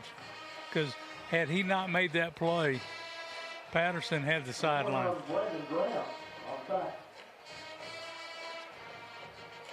A reminder of viewers, tonight you can catch the Free Medical Clinic Friday Night Scoreboard Show, hosted this season, all season long, by Josh Queener. And that is a special shout out. His father, David Queener, sat behind that desk for the Friday Night Scoreboard Show many, many moons. And now the son is going to take over, and he's going to be there tonight. Even after we got word that his dad had passed away yesterday, he's going to do it in honor of Mr. David Queener. So tune in for that. That should be really special. We'll have special guests hosting with him all season long. That is the Free Medical Clinic Friday Night Scoreboard Show. That's following the conclusion of our game tonight. See, normally what we'll do is if our game gets over, sub 10 o'clock, we'll wait till about 10, and then we'll hand it over for the Friday Night Scoreboard Show. So they're waiting on us tonight. They are waiting on us. 2nd and 6. Nice play defensively. Yeah. Stop for no gain. As that time it was Reeder. Jacob Reeder with the carry. On the carry, brought down by 21, Brandon Graham. Harriman's doing a really nice job setting the edge right there, so the back has to either go inside or bounce out. And when they're bouncing out, they're able to run tackling. That's really a nice job. 37 for Kingston. No hurry, taking their time. Snap the ball with about 5 seconds on the play clock. Quick pass to Simpson. Simpson completes it, and he's loose. He's breaking some tackles, and we got a whistle. I don't know why we had a whistle. They're saying he was down? I don't see that. I'd like to see the replay. The Kingston fans didn't see it either. They're not happy about that. And you can see Simpson pull up. He heard the whistle too, and he's like, "Hey, why are you blowing the whistle?" And then he just kept going. My graphics are shot. So that'll put Kingston in a punting situation. It'll be 4th and about 5. So Harriman will get the football back with just over 10 minutes left to go in the game.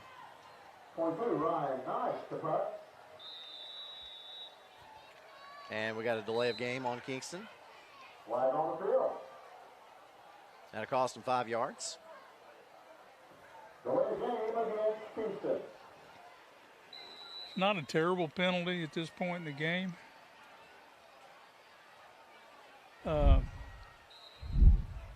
But you still want to play. Here we go. There's no. I believe they're saying maybe he stepped out of bounds. I think Brad's right. Okay. Chris looks down And it's hard to see where the line is. Maybe you stepped out of bounds. Yeah, the official had a better view of it than we did. Yeah. So we got to give him the benefit of the doubt. Yeah. He was looking right at it. I mean, if he stepped out of bounds, he stepped out of bounds.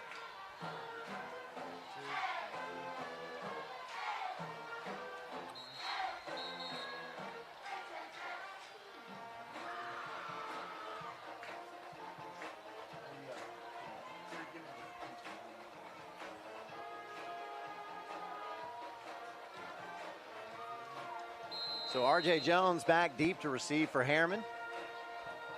He is a shifty runner. You get a big return here, and Harriman might can get some more momentum on their side. I mean, this game is not over yet. That is a beautiful punt, though. Oh, my gosh. That one. And it'll die like the 12-yard line. That was a beautiful punt. That's how you write it up on the board right there. That's how you script it. That is a 48-yard punt.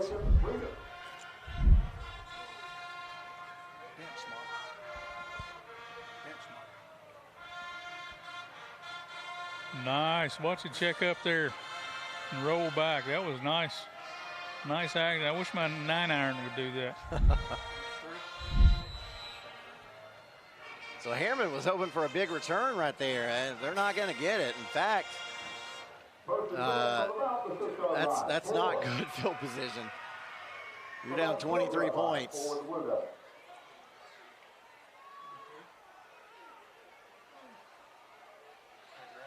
Kyron Carr brings his team back onto the field. He'll get it out quickly. And shoved out of bounds is Dylan Hanson. Nice throw and catch. I think you do that a few times. And then get to the middle of the field, then take some shots to the end zone. And we got a late flag come out, and I think it's for jawing.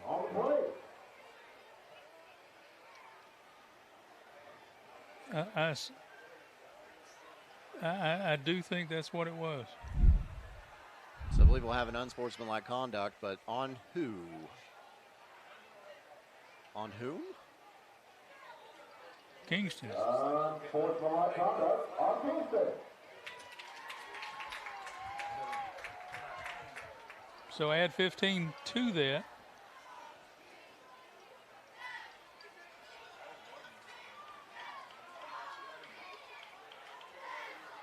.9:47 left to go in the game. And again, Harriman's in a hole. But look, you started off this drive with a first down. And you got one of those unearned first downs, but yeah, you also picked up positive yardage before that happened. So what a 7-yard gain turns into 23. Another bad snap. Yeah, Carr just has to keep it, and he's stopped on the play in the backfield. That's Noah Thompson, a junior, getting back there. A loss of about 5. Can't be going backwards if you're Harriman.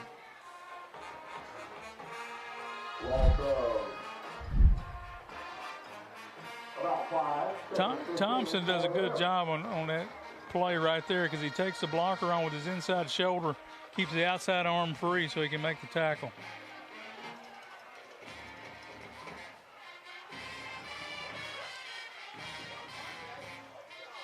Handoff Bertram. He's tired. Yeah, he is, but look at him, still dragging tacklers. Oh, yeah. A pickup of about 1. On the carry, Battles is waiting for a couple. Maybe. Well, there by several Yellow Jackets. I tell you what, also, Kyron Carr was slow to get up. You saw there on the Chuck Fleischman replay. Third and about 13 or so for Harriman. He has played a lot of snaps tonight. Bertram has. I don't think we've seen him at quarterback tonight, have we? Nope. We expected to. And this pass is out of reach of the intended target. Jones And that'll bring up 4th and 14. So Harriman will send the punt team in. Now I believe Kingston can start getting a little bit more comfortable. You see, Harriman just, they've not got much gas in the tank left. But see, I mean, it's the difference between playing a 3A school and the other single A schools they're going to play later. Exactly. Joe Peterson, back to receive.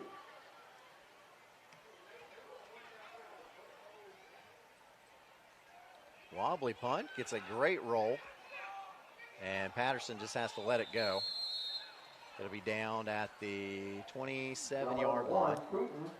That's where Kingston will take over. 8 minutes exactly left to go in this football game. Tonight's Harriman game proudly sponsored by the City of Harriman. Mayor Wayne Best, the Harriman City Council, and new City Manager Tara Stockton invite you to visit downtown Harriman, where you can shop, eat, explore, and experience a great city rich in history. Discover all that Harriman has to offer. I highly, highly encourage that as well. And why sit on the bench when you can hit your mark? Get the results you expect with Benchmark and Results Physical Therapy. Over 30 locations in the greater Knoxville area to help you get back to what you're missing out on. That is Benchmark and Results Physical Therapy. Get back in the game. Hammers 1st and 10. And we've got a whistle.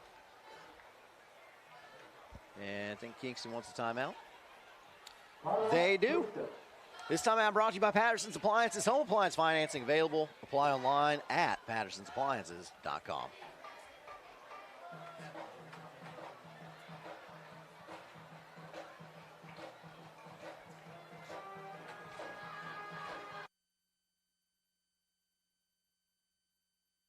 Patterson's Appliances has been helping families like yours find quality home appliances from trusted brands including Whirlpool, Maytag, and KitchenAid for over 55 years. Our knowledgeable appliance specialists know how to outfit your kitchen or laundry room with the right appliances to meet your needs. We service what we sell with our own in-house factory-trained service technicians, and for the DIYers, our parts department is always ready to help customers find the appliance parts they need. Patterson's Home Appliances, because we care. And welcome back to the Friday Night Showdown presented by OEB Law. Some more scores of interest for you. Heritage now leads over Clinton 63-42 in the fourth quarter. Oak Ridge defeats Halls in overtime 16-13, and Maryville and Alcoa have gone to overtime deadlocked at 28 apiece. What a game. Meigs County and Chattanooga Prep. It took 3 overtimes. Meigs County finally pulls out the victory, 40-38.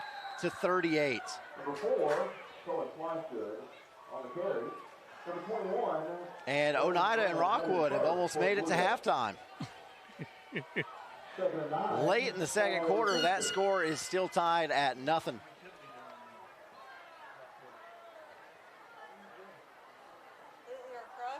Sell Creek defeats Warburg tonight 14-6. Gordonsville leads Coalfield midway or late in the fourth quarter, 17-7. And you see right there, Ice Bears, the Knoxville Ice Bears. What a great show. And the OEB Law 3rd Annual Battle of the Bands. You can get more information with the QR code. Scan that to vote. Voting ends November 6th. Battle of the Bands. It's 3rd and 10 for the Yellow Jackets. You know, they work hard, too, to get ready for the season. I love a good high school band. Oh, I do, too. Also, I want to say a special thanks to Roan State Community College. Locations all over the area. Proudly graduate. I technically graduated from Roan State. Ooh, Simpson what a run. with open field. He may go. No. They got him out. Yeah, as Jones ran him down. Number 2 on number 2.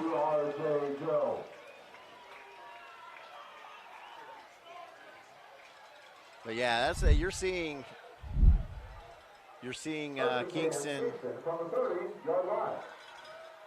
Kingston's depth has finally wore down on Harriman.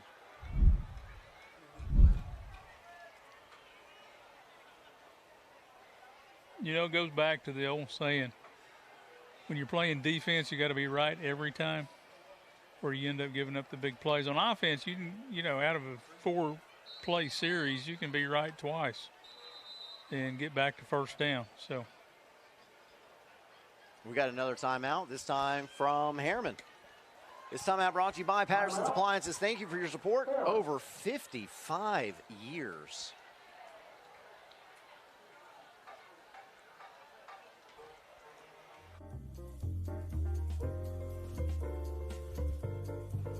HEB has served this community for 87 years, and we are so excited to be the first to bring fiber to the home internet to this community. With HEB Fiber, you're connected. You're connected. With HEB Fiber, you're connected. You're connected. You're connected. HEB Fiber, you're connected.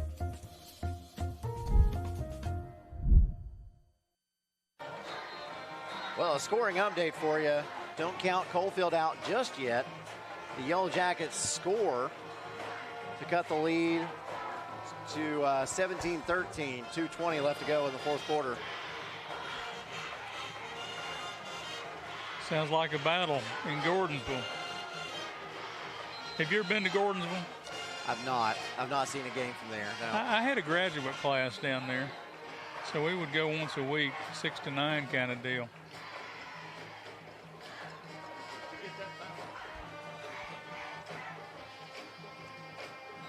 Handoff. Actually, quarterback keeper, that's Avery Blitz. Yeah, Harriman was all over that one.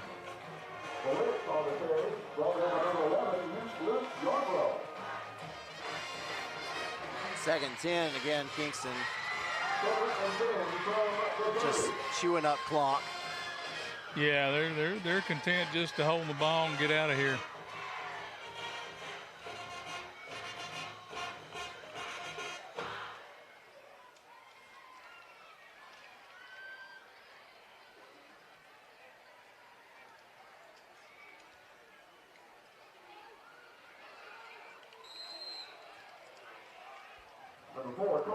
Swice good on the carry. It is pushed out of bounds, which will stop the clock. With 5:10 left to go in the game. Again, Yellow Jackets leading 44-21.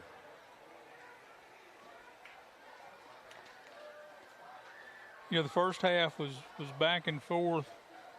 Second half has been pretty much all Kingston. I think the depth has been a huge issue. I think big physical offensive line, defensive line have been grinding the ball. And that's what a Coach Pankey team will do to you. Yeah, absolutely. Hand off to Simpson. He picks up enough for the Hammers 1st and 10 up inside the red zone to the 18-yard line. As we've gone under 5 minutes left to go in this one.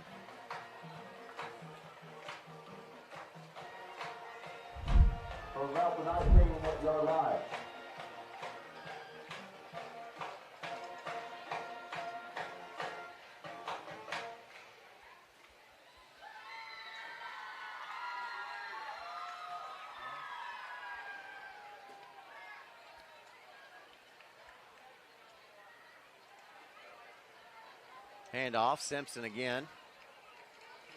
Number 2, Mason Simpson on the carry. Brought down by 21, Brandon Graham. You know, the sweep is a basic play in this offense. And you see the two pulling guards right there leading up into the hole. That's old school football. Simpson was slapping himself in the helmet. I think he felt like he missed an opportunity there somehow. Well, you know, running backs, every time they get the ball, they want to score. Swice good, gets it down to the 5. Or the 6. That'll move the sticks again. It'll be a Hammers 1st and goal. as we've gone under 3.5 left to go in the game. For the result of the first and goal, this was Kingston going back to 6-yard line.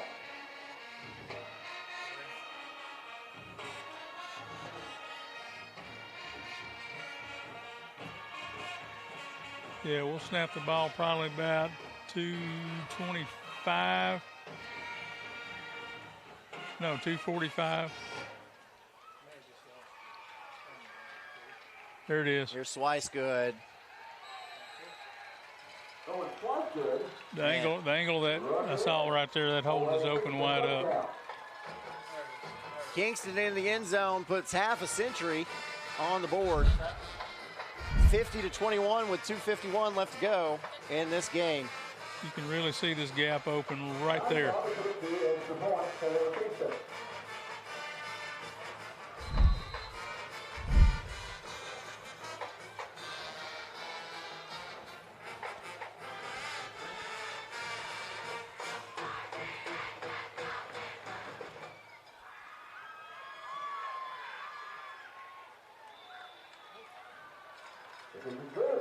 Extra point is good, so now it's a 30-point game, which means we have a running clock. The running clock.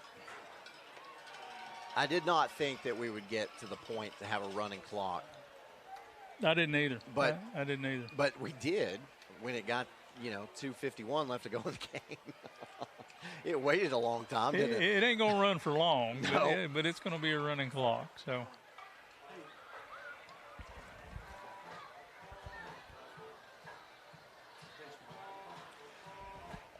In spite of the score and this being a running clock, this has been a very entertaining game.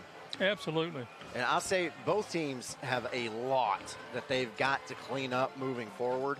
But if they can get some of the penalties fixed and some of the just the little things, the bad snaps every now and then, the not sending enough players onto the field, get that stuff fixed, and both of these teams are going to be set up to have some success this year. And that's typical for young teams anyway. You're going to see a lot of those mistakes. Right. Oh, he's out.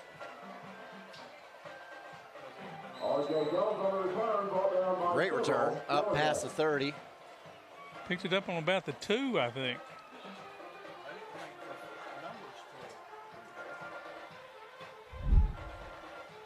On that UA Local 102 Plumbers and Steam Fitters Union kickoff there. You see this Chuck Fleischman replay.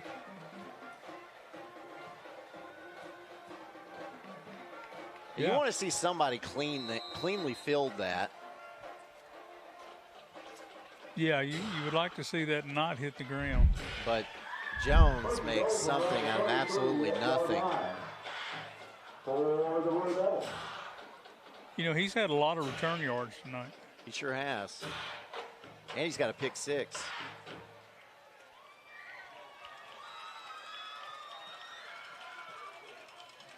Looks like Harriman's bringing in some of the younger players.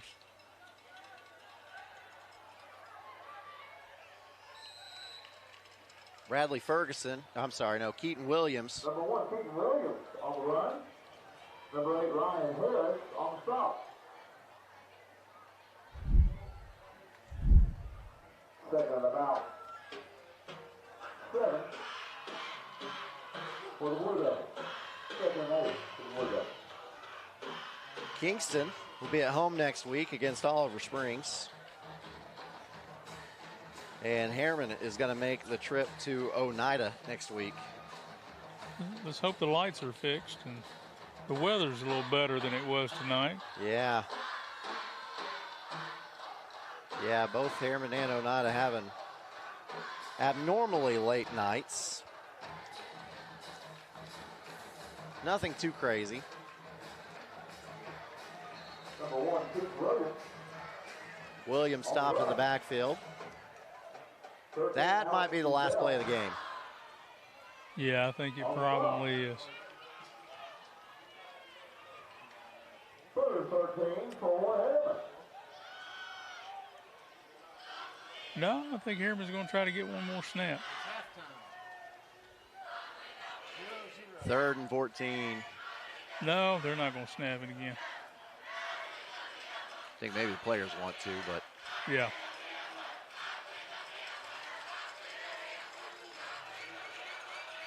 And there we go. That's the game. Final score, Kingston 51, Harriman 21. Very competitive back and forth game in the first half, as you alluded to earlier.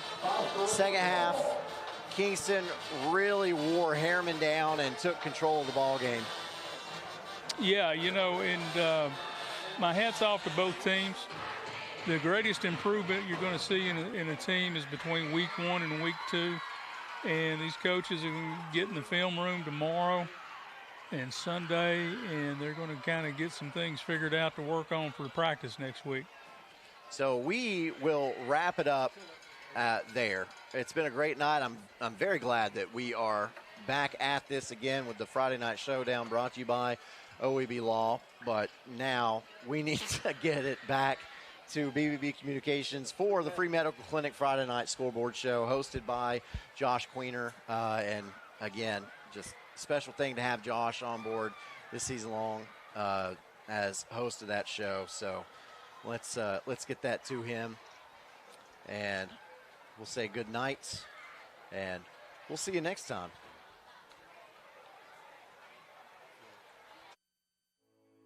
Kathy May Martin has been making real estate dreams a reality for over 3 decades. Buying or selling real estate is one of the most important decisions you'll ever make. Choosing the right realtor is next. Thinking of buying or selling? Call Kathy May Martin at Coldwell Banker Jim Henry & Associates for all your real estate needs. Rest assured, with Kathy's knowledge and experience, you will be on the winning team.